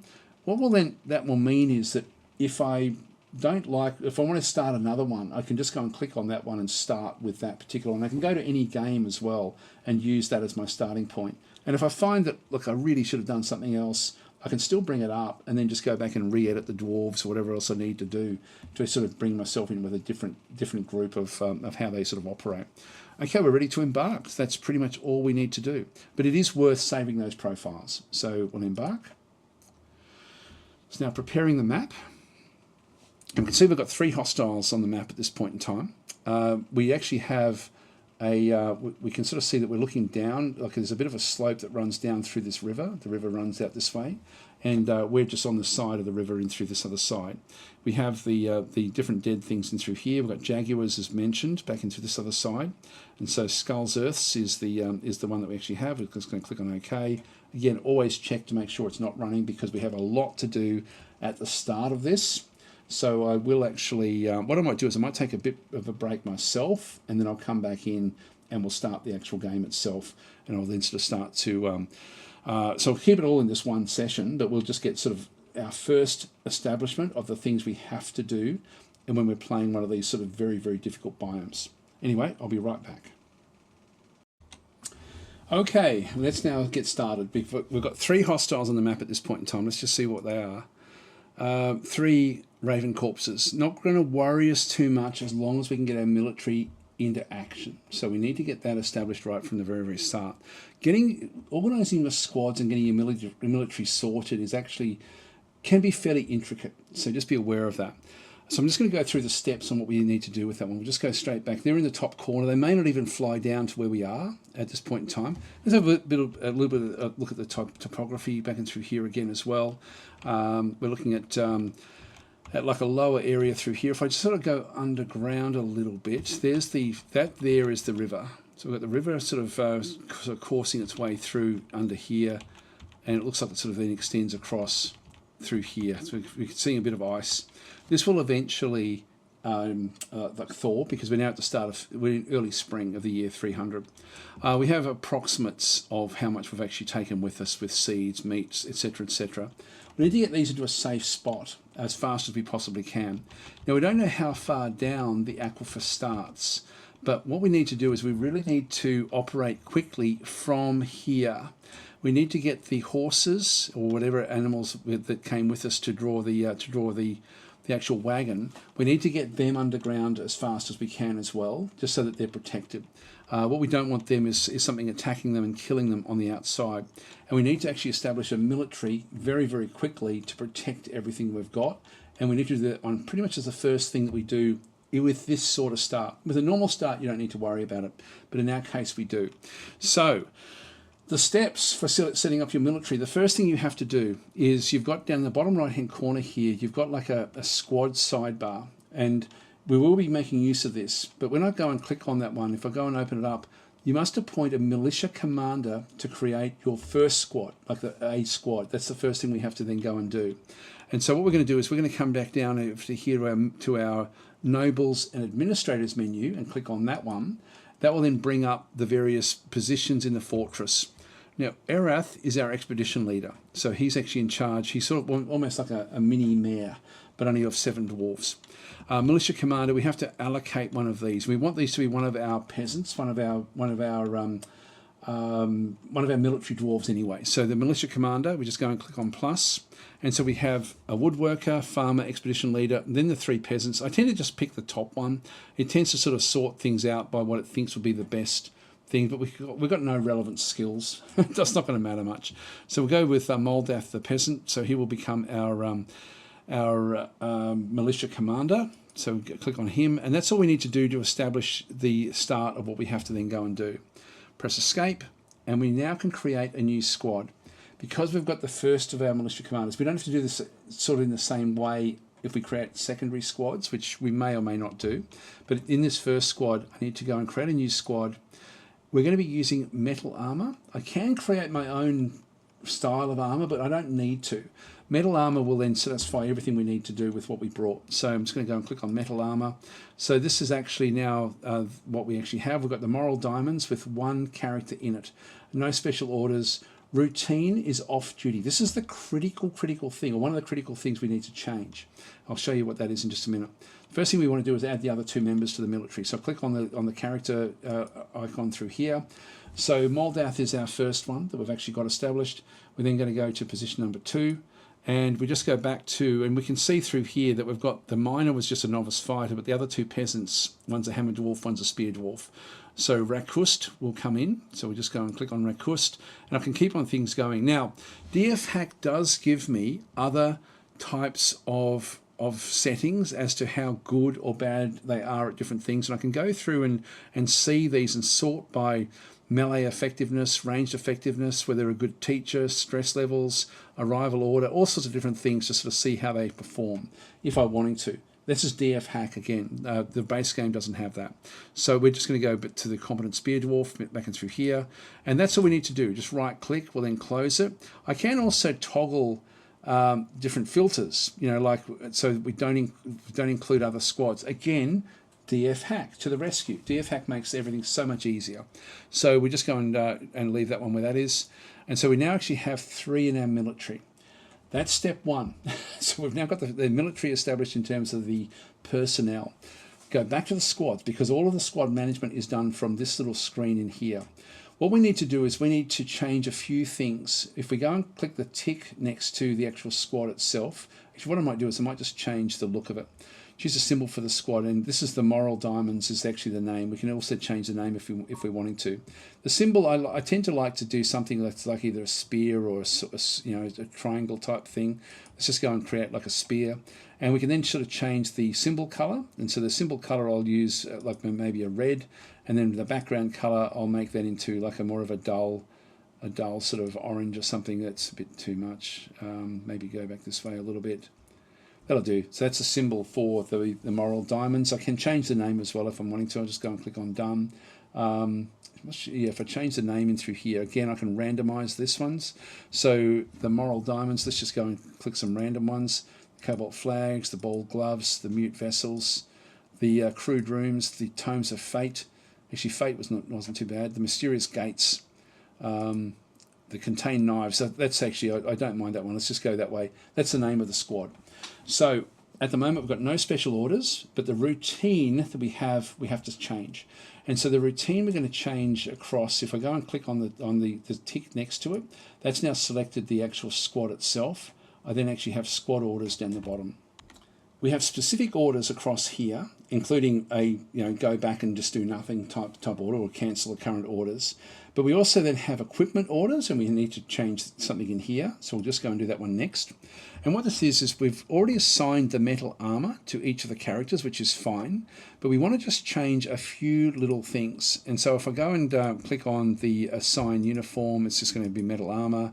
If I go to details, it's going to be, what I can do through here is actually just go through and make sure that this is actually what they're going to do. They're going to sort of choose metal armor, headwear, legwear, handwear, footwear, metal shield or buckler, an individual choice of melee weapon. That's actually how they're going to sort of then operate. And what I just want to do in through here is to make sure that uniform is, actually I can go uniform worn over clothing is what's going to happen in through this side, exact matches only. If we go past, now if I go exact matches, that should be okay. Uniform replaces clothing is what I want to actually have. And I can create a new metal. In fact, I don't wonder if I can actually, I might just go yes and proceed. I'll just delete that one. If I go to detect conflicts, there's no conflicts yet, but they haven't put anything on. See, this is where it gets a little bit convoluted. So if I create a metal armor style where it replaces the clothing, it's the safest way for me to have my military established. So we're going to start that way. I will actually go and assign uniform. Sorry, it's not that one. I've got no uniform in there. Just go to details. I will actually go uniform replaces clothing, exact matches only. And the name through here will be the replaced metal. So I know that's actually the basic metal, but with replaced metal for the clothing. So we're going to confirm and save uniform. And so we've now got replaced metal through there. We now assign that uniform, replaced metal, to everyone. And if we look at the details, we'll then find that it's replacing clothing. That's important. What they will then do is it'll fix up any problems, particularly with shoes. They often won't change their shoes if that can't be done. So they haven't picked up anything yet. But when we tell them the next thing we're going to be doing is going to be sort of like very, very, very important. So we're just going to go back and right click. So that's the equipment sorted. The next one we have to sort is the schedule. Now, when I click on the schedule, you can see there that they're off duty. Now, off duty essentially in this means that that they can go and relax. They can just do whatever they feel like doing. It's not really they're not on duty, so they can actually just wear their civvies and just swan around the place. We don't want that. What we want is ready with no orders. So they're just going to be always on the ready to fight at any point in time, which means that they keep all their armor with them. So ready, we just click on that one through there, and that is what the contained knives will do for the whole year. They're always going to be on the ready, and we have to do this in this sort of start. So I can actually add other routines for different types of things and make them quite convoluted, but initially that's what we need to do. So we then just right click. Their routine is ready. They've got the replaced armor for what's actually happening. And now what I have to do is give them an order to make sure that they quickly go and gear up and then follow that order. Now, the easiest order for me to give them is to station themselves near the caravan. So if I go into this second arrow through here, like assign a station order, the soldiers will stand near the point. They stand plus or minus 3 hexes of the point that you select. Be aware of that when you're designing your fortress if you think you're going to have them stand in a location. Because if you actually click a location where there's a thin wall next to it, some of them may go into a convoluted route to go into another room and stand still within 3 hexes of the station order, but not where they can actually participate in a battle. So just be aware that you do need to build fairly largish areas for the station order if you're going to use it, and you use it a lot. So in this case, we go to... we just go and click on that one through there, and it's going to go and click on a point maybe just there. So they're going to be sort of milling around in this location. If I unpause the game now, they will rush to equip, and we'll see that happen as things start to happen. So that's actually now the station order has been given to them. I can just now go on to other things. So that's actually what this particular squad is going to do. We just want them geared up, ready to go. But that is important. Just a really quick summary: equip with replace armor on the setting, and the schedule set to ready. And then a station order, job done. That's going to get our military established. The next thing we need to do is to figure out what we're going to do with our initial part of the fortress. And so I always tend to try to think of what's going to happen ultimately when we start to really build deeply into the fortress. And typically it's going to be some sort of way for caravans to actually enter the fortress, and then eventually we'll end up sort of going deeper in with and the caravans have to be 3 wide, as you can see through here. It's a 3x3 area, and so we ultimately need to eventually end up with a 3 wide, either a hole in the ground like a channel that then sort of goes a bit deeper and then sort of moves along, or we need to have something like that.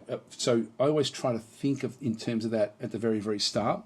But we can always just muddle around and do different sorts of things. So let's go and establish an entry point back and through here. I'm not going to do it 3 wide at the start because my first requirement is security. I need to get the security actually happening very, very strongly with the dwarves. So I'm going to go to my digging orders back in through this other side. By the way, at the start when I mentioned that I turn on the cursor, that's what this thing is here. It doesn't get in your way. You can just ignore it and just use your mouse. But in this case, it is right there. If I use the arrow key, I can then move it around the screen. It is useful for some advanced things that we may do later on, but I won't get to that one in the short term. So the first thing I need to do is I need to dig a channel down, because I need to dig into the dirt and sort of start to get things established. Now, we don't know where the aquifer is. We know that there is one. We just don't know how deep it is. So I'm going to first of all dig a channel down through there. So just a 1 channel. That's going to go... Oops, hang on. I've put that exactly where the station order is. Not that it matters, but I will actually just go and change that one to a one down there. And I'm going to have it sort of come down from the top. So that will be sort of essentially what we'll have. We may build a bit of a castle here, for example, on the outside, but then we'll have most of the fortress on the inside. So we've got 1 channel in through there. One thing I can do, I can even use the cursor to actually highlight, where we actually are with with the actual, with the area, so that when I go down to the next one, I know that the cursor's there. So I need to build another channel there. And then technically that would be enough. I need to be 2 layers down because there's a root system for trees that can actually interfere with what we're doing. So I'm just going to go two layers down.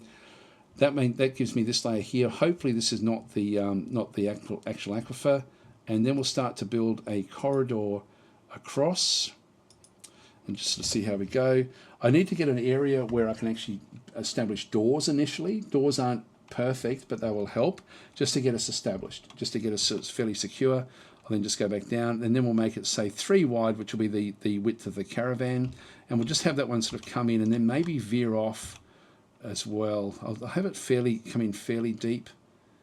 Yeah, I'm just thinking then I veer off with the 3x3.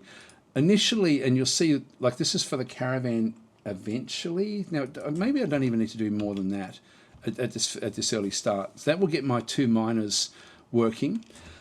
I might as well grab more trees while we're here. So let's just go and give an order to chop down the trees. It's not as if there's something really dangerous that's actually out here. So we'll chop that tree down. I'll get that as well. I'll get that as well, back over there. And those trees in here. And what we will do is we'll actually establish a wood stockpile just on the outside here. So I'll go into my stockpiles, just go into start painting a new stockpile. I'm just going to go and create an area like this maybe. That'll do.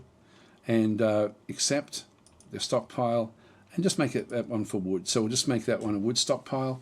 They will take them from the caravan as well to place them in there. At that point, we can unpause the game and just watch what actually happens. So I'm just going to press the space bar, and we'll watch and see what actually happens in through here. We'll start to see the various dwarves go off and do different things.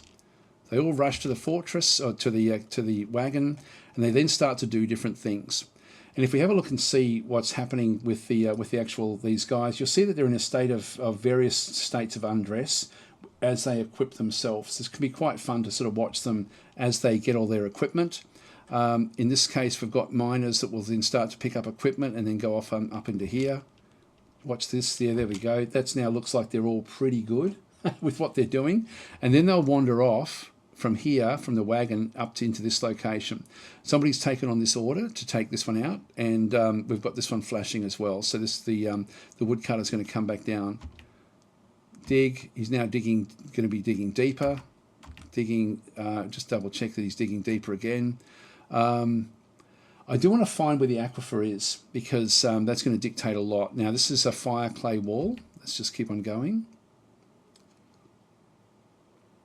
And he's just going to keep on digging along through here. This is the expedition leader. So they're just digging that one. The trees are being felled. Those logs have now been taken off the caravan.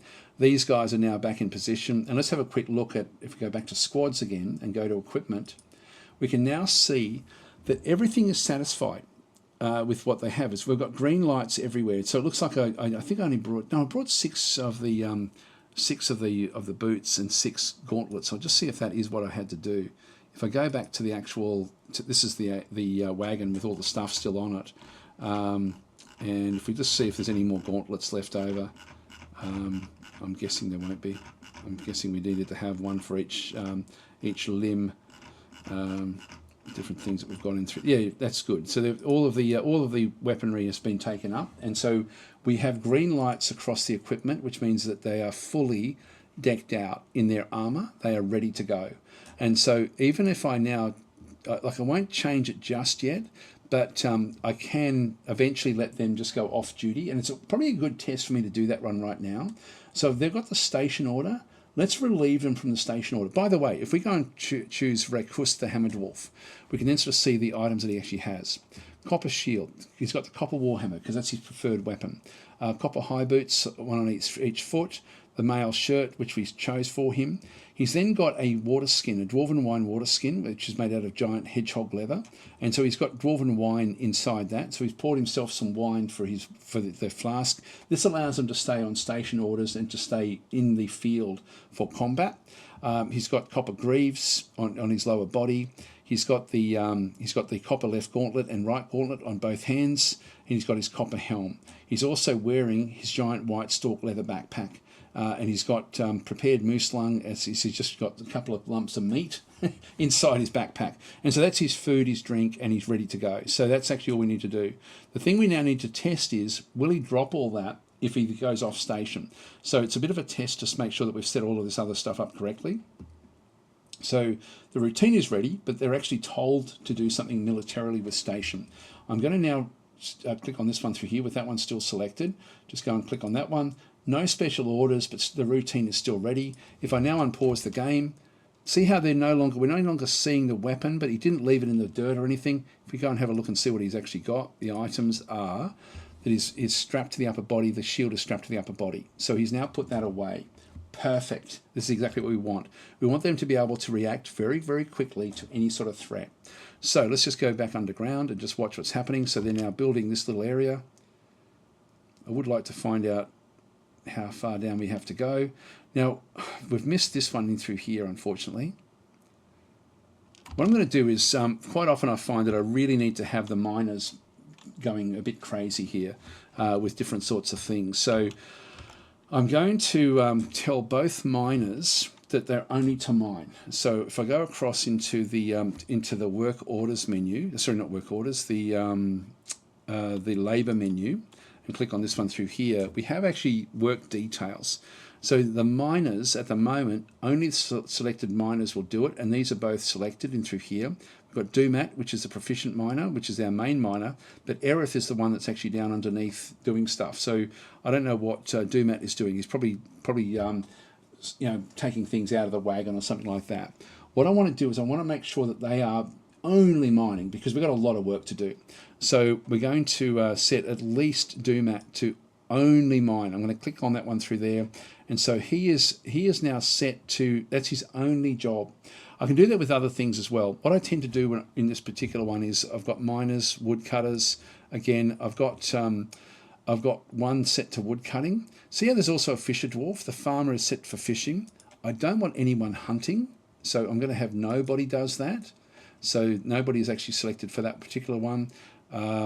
Fisher dwarves, I'm going to turn off the farmer and have nobody does that either for now. So I'm going to turn those off because I don't want them wandering away from where we actually established, because if we have to protect anything, that's where it's going to happen. So we need to sort of make sure that we are close with what we have.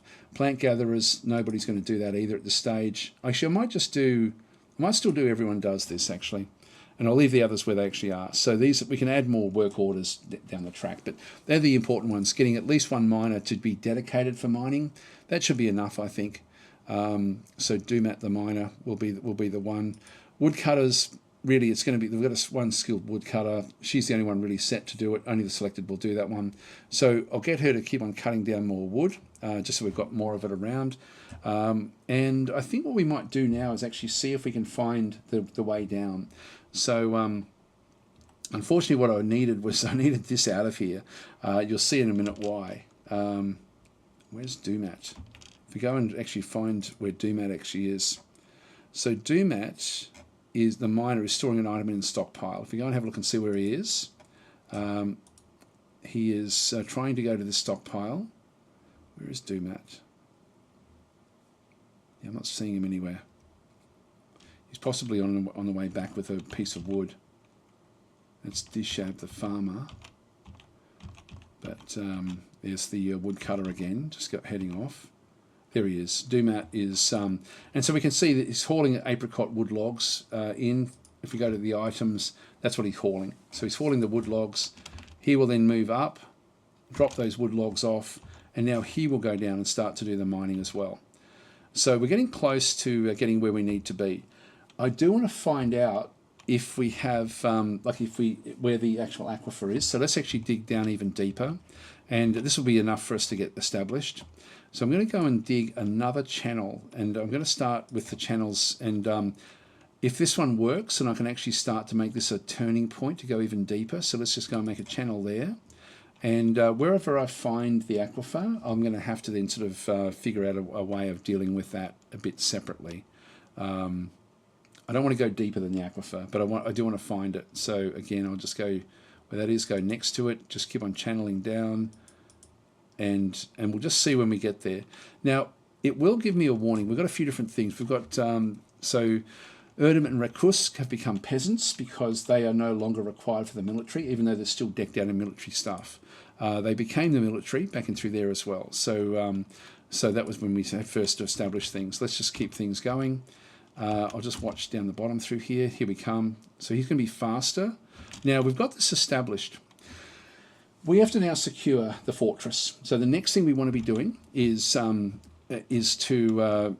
come through with the and establish a wood chopping area. So we're going to go in and go into the build menu, go to workshops. Sorry, not a wood chopper, a carpenter, because carpentry is the first aspect we have that we can actually do things with the trees, the wood that we brought with us.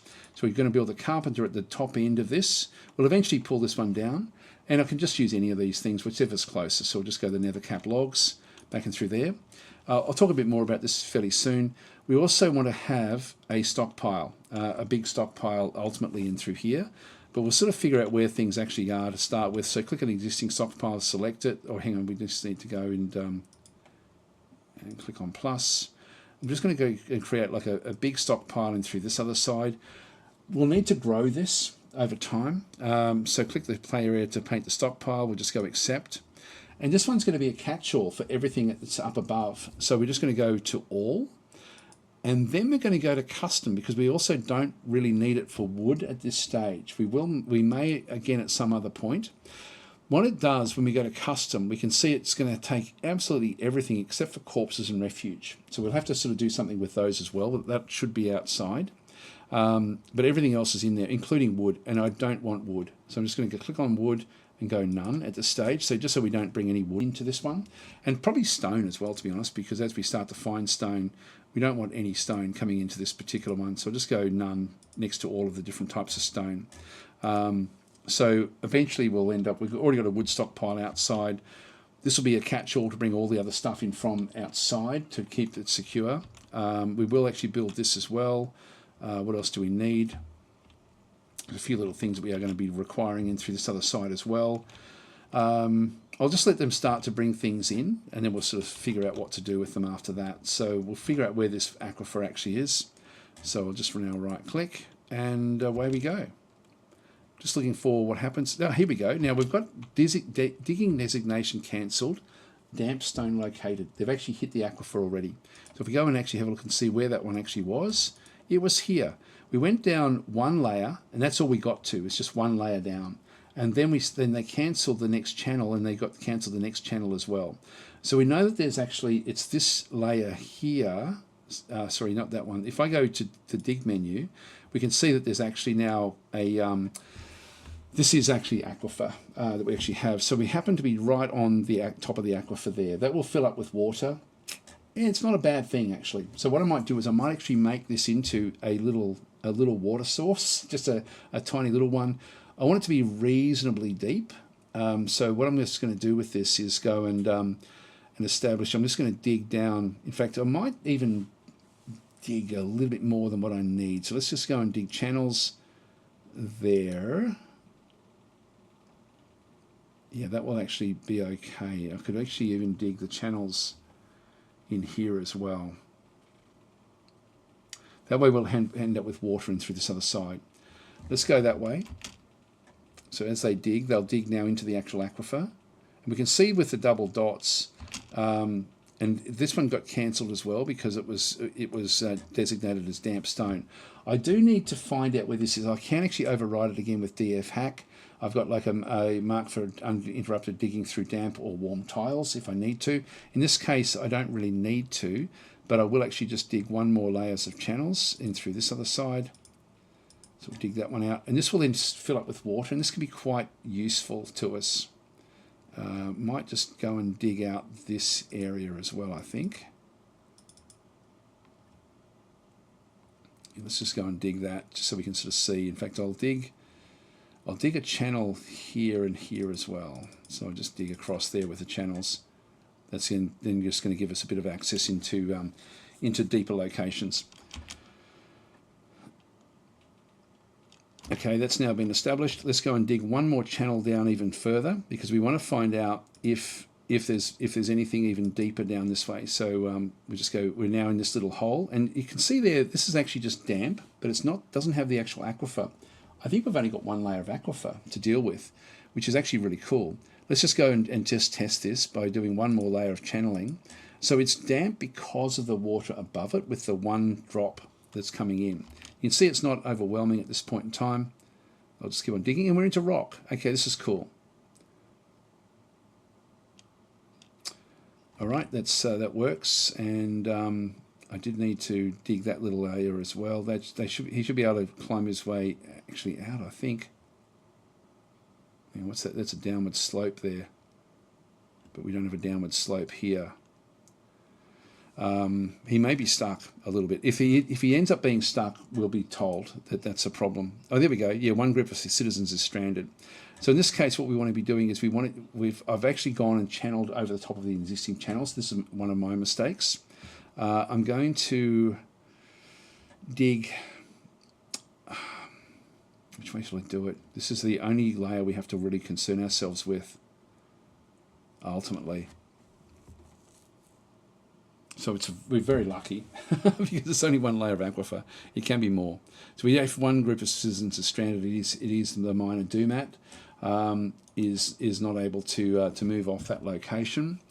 Not that it will matter that much, but we have to get him up. So what we'll do is we'll actually go up to, well, that location. We've got a downward slope there. You're sort of going down deeper into the, and this is an upward slope.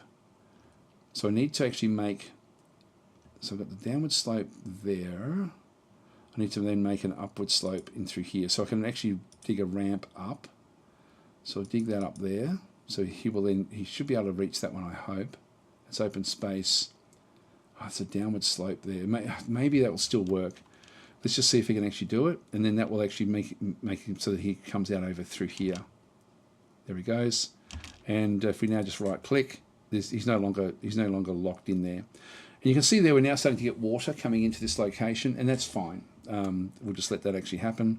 So this will ultimately, he'll then make his way out, dig all this stuff out. That's all fine. And so I might even just channel this one. I'll leave that where that is, actually. I'll just leave it where it is. It's a bit messy, but this will ultimately just fill up with water, and it'll be a source of water for us. And so, again, not a bad thing for us to actually have that.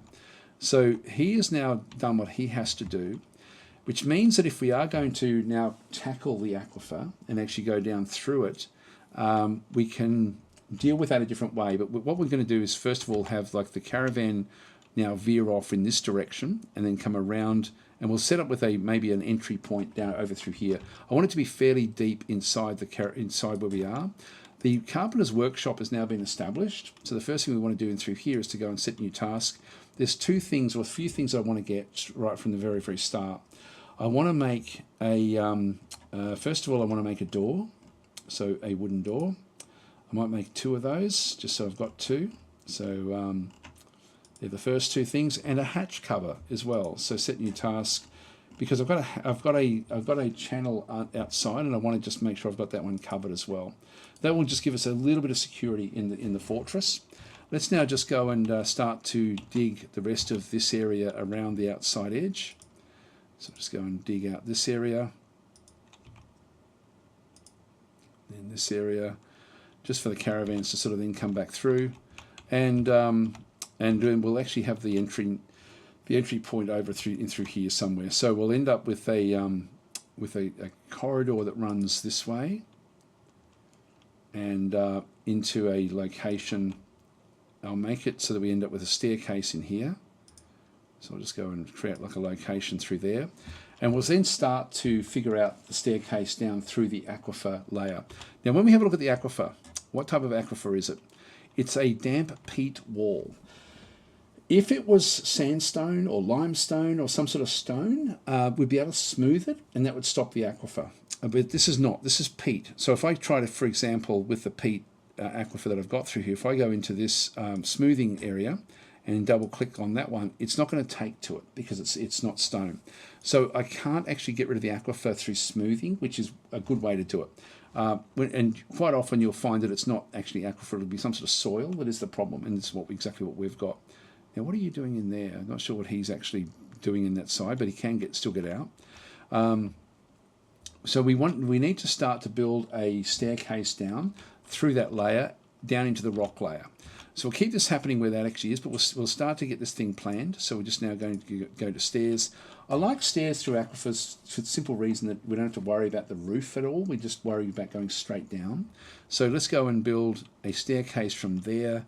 And we'll just go down through multiple stairs. I'll talk about stairs in a little while, but let's just go down maybe to elevation 10 and just establish one stair there.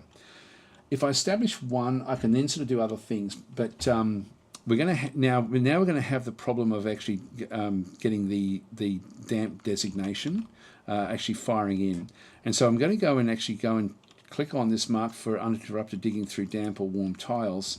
I'm going to go and now click on damp dig on, and so it's now got a little highlight around this one here and through here. And if I just go back into this one and through this other side and just go and click on that one, in fact I might make it so we end up with a 2x2 staircase. There was a question I had actually when I was live streaming as to why make them wider than just one stair. It's because the dwarfs slow down when they actually are on the same tile as one another. So having a 2x2 or a 3x3 actually helps them get along. Because it's such a slow aquifer, you see it's got the little designation there just to dig through the damp. So this will just go straight through the damp now with that particular one, and then we'll deal with it afterwards. So let's go and let that actually sort of happen. Here he comes Dumas. These guys will quickly fill up what's happening. Oh, hang on, what have we got through here? Not enough next boxes, that's okay as well. We'll just leave that one where that is.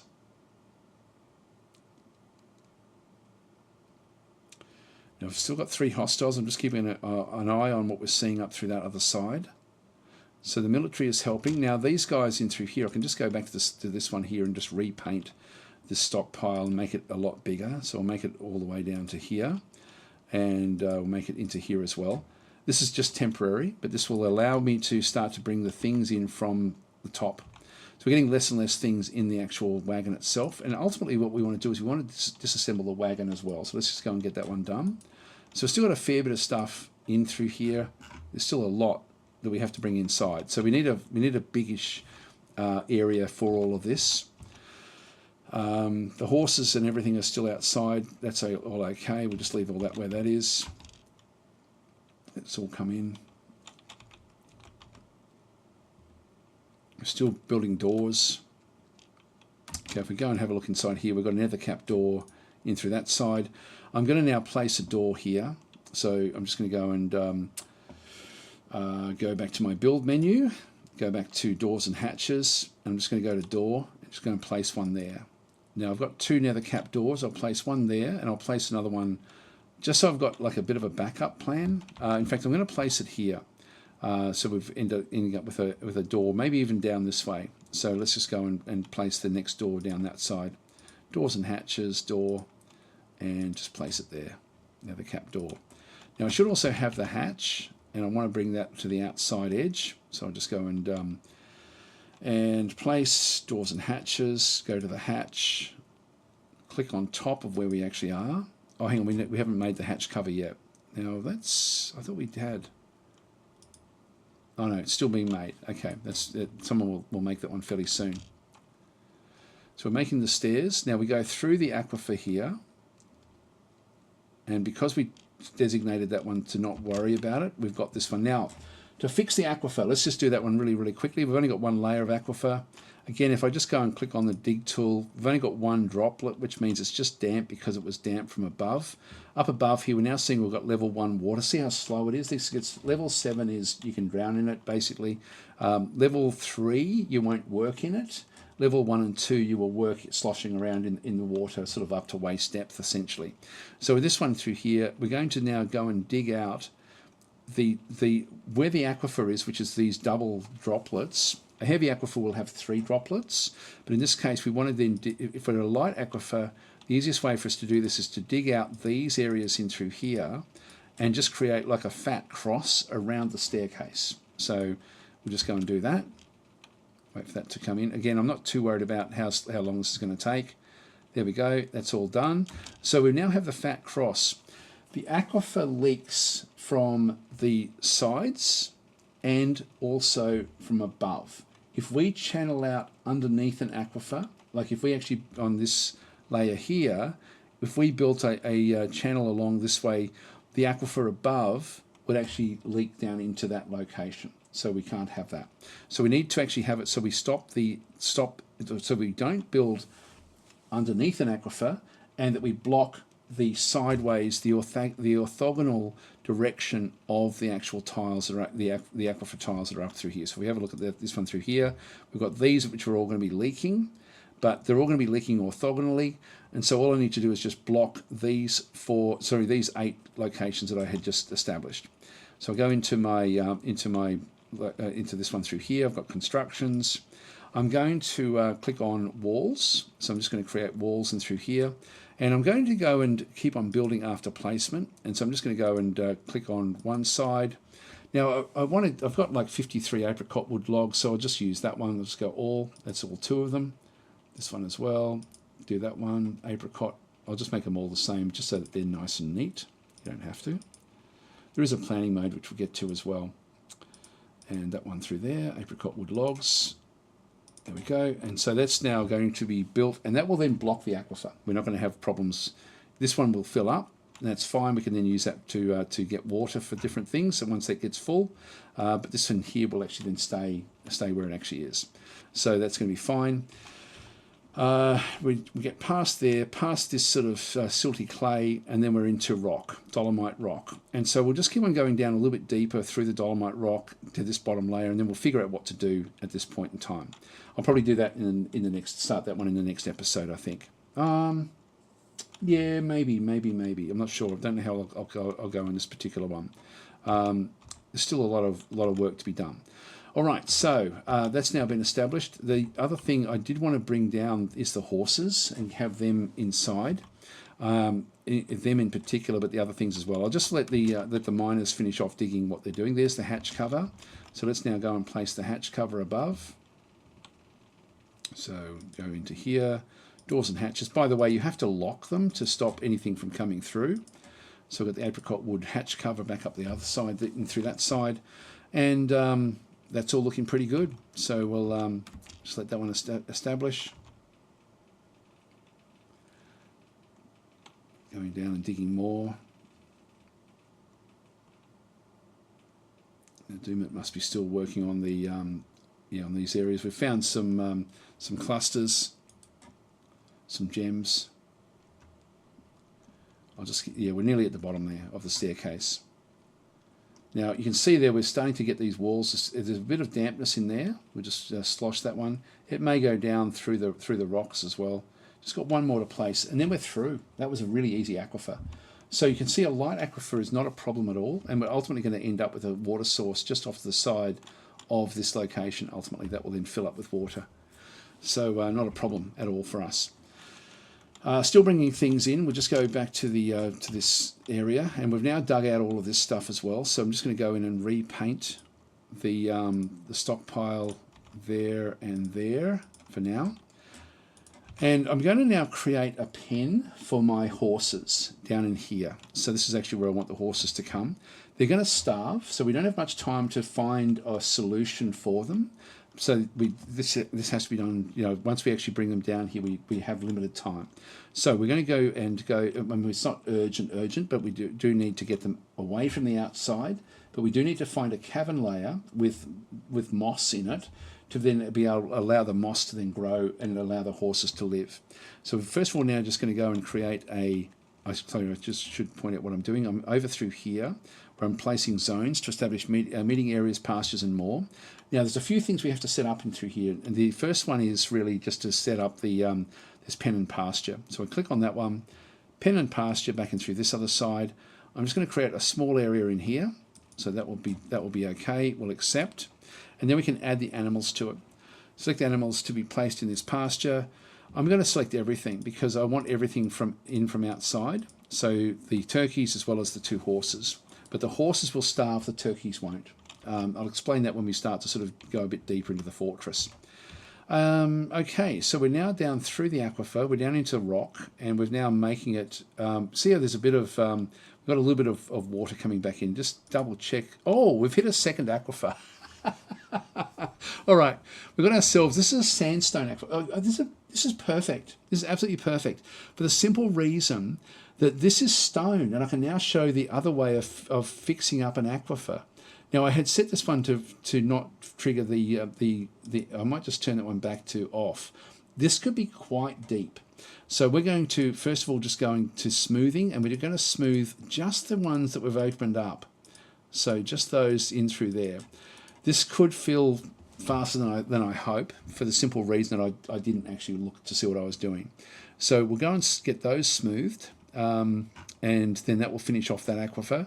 And we may just keep on building down as we do this. Let's just go and get this one established first, and we'll just get everything done, and then we'll sort of move through. So we've got two aquifers, two light aquifers in this particular location. There they go. They're going down to start smoothing. So as I come back down into here, they're going to smooth, smooth, smooth. Again, because this is stone, we can now finish off the aquifer this way. You can see it's only got level one of the actual of what we're doing through there. It's now level 2, so we're sloshing around in water, and we're getting mist now coming in as well. I'll just make doubly sure. This is sandstone as well. I bet you this is actually yeah, that's aquifer. That's aquifer. Damn it. Okay, from there down it's aquifer. So we need to get our smoothing happening, and this could be quite deep. I'm just going to smooth everything in through here. All the aquifer layers will be smoothed. Oops, I don't need that one, but that'll be okay. I just need the orthogonal directions coming in. So they're just getting smoothed now. That will stop that one. Level 2 is getting deep, actually, so we've got to be a little bit careful here. Again, it's not really a big problem, but we do have to be careful. What I might do is I could keep on digging down, but I don't know what else there is down below. Maybe I'll do that. Let's just keep on digging an area down. Yeah, let's see how what we're dealing with. This allows me to. I'll finish this episode off with one last major tip, which is actually how stairs work. And I did a video on this many years ago, and it was extremely helpful for people to be able to visualize what happens in Dwarf Fortress. And what I'll do is I'll just go and dig an area so you can sort of see what happens. Let's just say that this area through here is like a single block, and we're looking at it side on, and this is sort of like the room aspect. So if we're digging in this direction and we channel out a block there, and then another block over through here, for example, and another block, let's just say that they're the individual blocks going from the side view. What we'll then have is we've got like two layers to every single thing that we look at. When we look at this one through here, when we look at up the top here, for example, we're looking at an open area with a floor, and we can see there when I hover over it, this is fire clay cavern floor, is what we're actually seeing through this other side. If I click over through here, we can see we've got a peat downward slope. Over through here, we've got an open space, is what we actually have. So we can see different things. Now, the open space doesn't have a floor. This one has got a cavern floor. In this case, the floor has been replaced with a slope. So a slope, if I go back down to my little sort of indication in through here, is essentially an open space that is half filled up. So it would be, essentially a slope would be this. So it fills up that channel, but the floor, if I just go and place this as a floor, like that's flooring. An open space would actually get rid of the flooring as well. So there's always a layer of floor. With stairs, the way it works is that let's just say we go from an open space. I'll do like 3 layers so you can just sort of see it again what's happening. So I'll just go in again, looking at side view. It's a bit hard to see it there, but we've got that one through there. I'll just go another one through there, and then another one down through the bottom here. So we'll just do it this side, and then just do the channels for the floors. So the floors are solid at this stage. So that's really what we're looking at. If we build a stair from this open area down, and I'll do that with just the ramp, for example. So if I build a stair, I actually end up channeling through the floor with the top of the stair. So top of the stair goes through there, Then I build down through this particular location with another stair. So we end up with a stair that goes through that opening to the next floor. If it's an up-down stair, it continues on past that floor level, and then it goes to the next one, and so on and so forth. So we end up with a open area floor, and the first one is an open area with the start of the staircase. Then we have a downward staircase, but with the floor also going through, which is an up-down staircase. The next one is also going to be an up-down staircase down through here.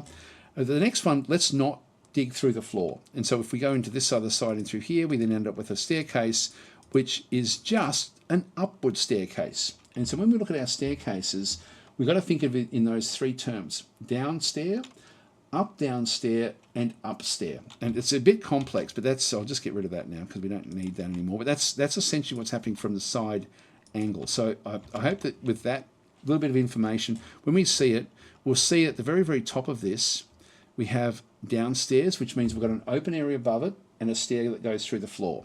Then we have up downstairs where we can see stairs going up and then down as well. So we can see two lots of stairs on either side. These are stairs that go through the area in the main block of the cell, and then through the floor as well with stairs. Okay, so it goes through the stairs, up down, up down, up down, all the way down, all the way through here until we actually reach this bottom one. It's a bit hard to see it there, but there's actually a downstair. Sorry, there's an upstair. There's no downstair. We didn't go through the flooring. If I then go and change, and it's going to be really hard to see it here, unfortunately, but I do need to keep on digging through. So I'm going to dig my way through. Even if I end up with a bit of a problem, I'm still going to just do it. So I'm going to go and dig I'm going to set my water damp designation back to on again. If I go and start to build a stair on an up stair, and hopefully we'll be able to see this. If I start to do it on an up stair and then dig back down even further, let's go down to say level 0. So I'm going to go down to, oh sorry, that's the wrong one. I can start from here as well. I'll just go up to that location. If I stop on that bottom area, see how it's now designated as down stair. This is a problem. The simple problem is because we now have an up-down stair going into an open area. There's no way for the dwarfs to go down this stair to go to the next down stair. We need a stair in the middle area. And so to do that, we have to start our staircases on an up-down stair to continue the up-down stairs. So if I go into here to start my stairs and then go beyond it, I can, even when it's planning mode, I can still do that. I've just clicked on it. We now, on this level, have an up-down stairs. We're now keeping the up stair that we had established, but we're now digging through the floor. I hope that makes sense. It's convoluted, but that's what you don't want to see is you don't want to see the start of an open, like a down stair, halfway through your staircase. You really need to make sure you've got up-down stairs all the way down. Okay, so we've done all that. We've got that's actually been done. I might just get rid of this one just so we don't have to worry about it. I'll just keep on making sure that we've got all of these established. That's all established, and then that's fine. So let's just watch what actually happens in through here. So they're going to come down. They're going to start digging this one. This is all the water's going to start draining down as we do this. So he's digging. And see how it's gone to level 5? It'll now sort of open things up. You can still work up to level 4. So he's now sort of moving his way through. This is still all aquifer. It may ultimately end up getting a bit too much for him, but let's just see how we go. So we'll dig that one in through there. It may be just too much. We'll just go down as deep as we can, and then we may have to find another way through, ultimately, to do this. Let's just see if we can do it. Yep, there he goes. He's digging from the top, and he's keeping on digging, which is fine. So, and because we've got that designation, that's all fine as well. We'll just keep on smoothing these out as we go. I'll get both of those smoothed and both of those smoothed. This could be quite deep. It can go up to about 20 levels, potentially. It's still aquifer. This is all useless to us in terms of being able to do anything. So he's going to come in through here as well, and this is all aquifer as well. So he's digging all this as well. Keep on smoothing, guys. It may get to a point where it's just too much for him, but we want to try to get through this if we can. He's got the stairs above him, so he can always get out of this. We're into rock. Okay, we're past it now. We're past it, but we do actually have a lot going on. So we need to get past this layer, and this layer here is now, we know that we're safe underneath this layer of siltstone. This is no longer aquifer, but this one is, and we're at elevation 4. What I might do is I might come down to elevation 3 and make this my upstair. So I'm now going to go back in and change my designation. I'm going to I'm going to delete this, everything down below that, and we're just going to start at elevation 3 and just going to go and dig the upstair from there. So we're going to go from there, come up into the up-down stair. That's an up-down stair, so that will be fine. And that's going to keep on going. And then we've got the upstair into this location. I'm then going to designate that that will then open up. And this should then dissipate the water a little bit. But what I might do is even channel it out into another location and try to make use of the water if we do actually have it. Let's just go and do something a bit weird over here. So let's just go and do that there. And hopefully there's enough water to actually spread across here and create mud, because we can then use that to grow things if we needed to. So that's sort of where we are. It's quite deep with what he's actually done. Yeah, we'll just go and have a bit of a look and see. So, but we are through, and if we can just get that smoothing happening, we should then be able to make use of it. So, yeah, we've got the, I might even, yeah, I'll keep everyone on smoothing. This is really important. So only got the 3 hostiles outside. I won't look at them. We'll just keep that going through. I'm glad I could show both ways of getting through that light aquifer. This one was a bit of a surprise because I left it a bit too late, and it was quite deep. There's quite a lot of it. Yeah, we should be able to get all of those in through there as well. There we go. He's going to keep on mining. Mining. Yep, so we're getting down lower into this area. Come on, it's quite full. This is a bit too much for him. Here he goes. That should hopefully allow him to access the next point, and it's not quite. It's just a bit too much. If I come up on this layer, what I can do is I can actually try to dig out this area as well, just so that we end up with a little bit of dispersal of this water. Is he going to come and do it? I don't think he can. I think it's too much for him. I'm going to channel it down. I'm going to dig a channel down here, actually. I'm just going to go into dig because I need to get the water down to level 3. So level 2 ideally, just so we can start to do different things. So we've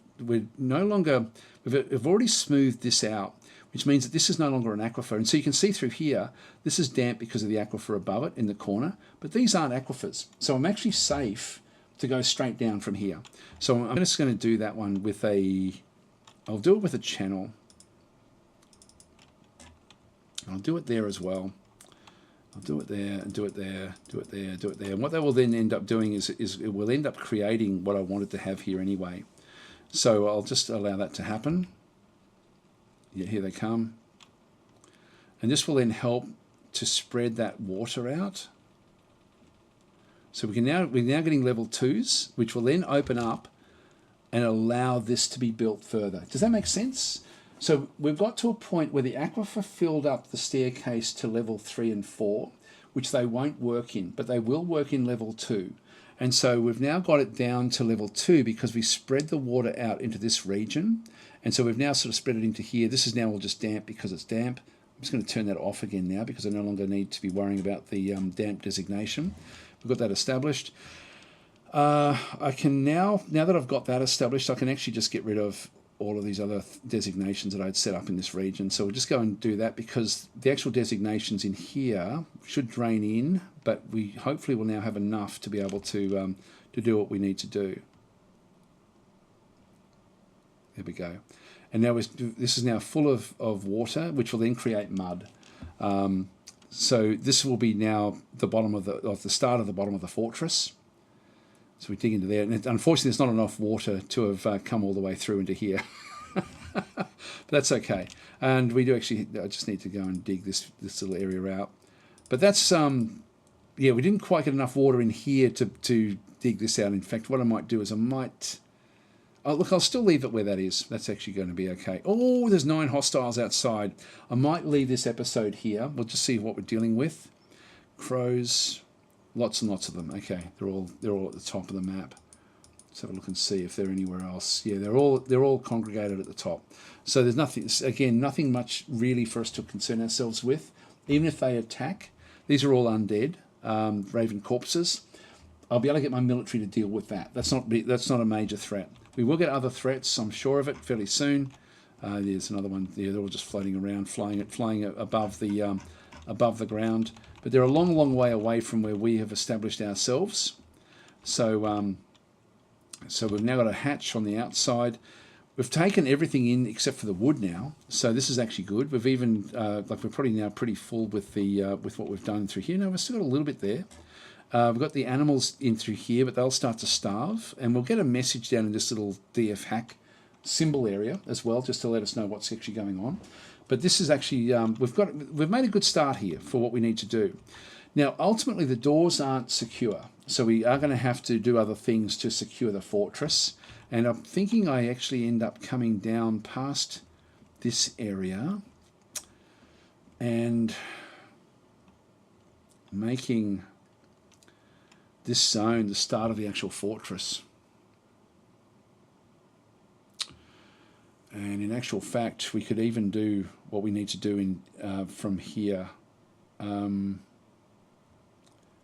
I might make it 4 wide. What I'll do is I'll patch the other thing up as well, but we'll make this into like a major part of just getting established in the fortress, and then we'll come off and actually create another zone below this. So we'll end up with another zone in through here, which will be, so we'll end up with a combat zone in around this location, where we end up with just a single way through here initially. We'll figure out other things as we go. We can do anything we like. So my thought process now is to end up with doors there, there, and there. And ultimately, this will be where we end up with the first of our drawbridges initially to block the fortress off. And so everything outside of this staircase will be where we start the actual real fortress in the future. I'm going to leave it there, guys. So thanks for watching. I hope this has been helpful so far. It's a very, very fun game. Nothing much. We're still in mid-spring, so it's still a long way off. It's a no moon at the moment. Full moons can bring the lycanthropes and the werewolves and the werebeasts, whatever they might be. But we're doing okay here. We got through those aquifers. I'm so thankful I got to show that, because the 2 different types of dealing with aquifers, like a sandstone aquifer and a soil aquifer, where we had to essentially use the wood to block that off because we can't smooth it. So they're the 2 different styles. Light aquifers really aren't a problem to deal with, but we are basically established underground. One thing we are going to need to do though is I'm going to create a wood stockpile just before we get going. I'm going to make this big area that we're dealing in through here into a wood stockpile. So I'll start doing that one right now. We'll just go into stockpiles, start a new one, and I will just go and say, yep, this one's going to be a wood stockpile, accept wood.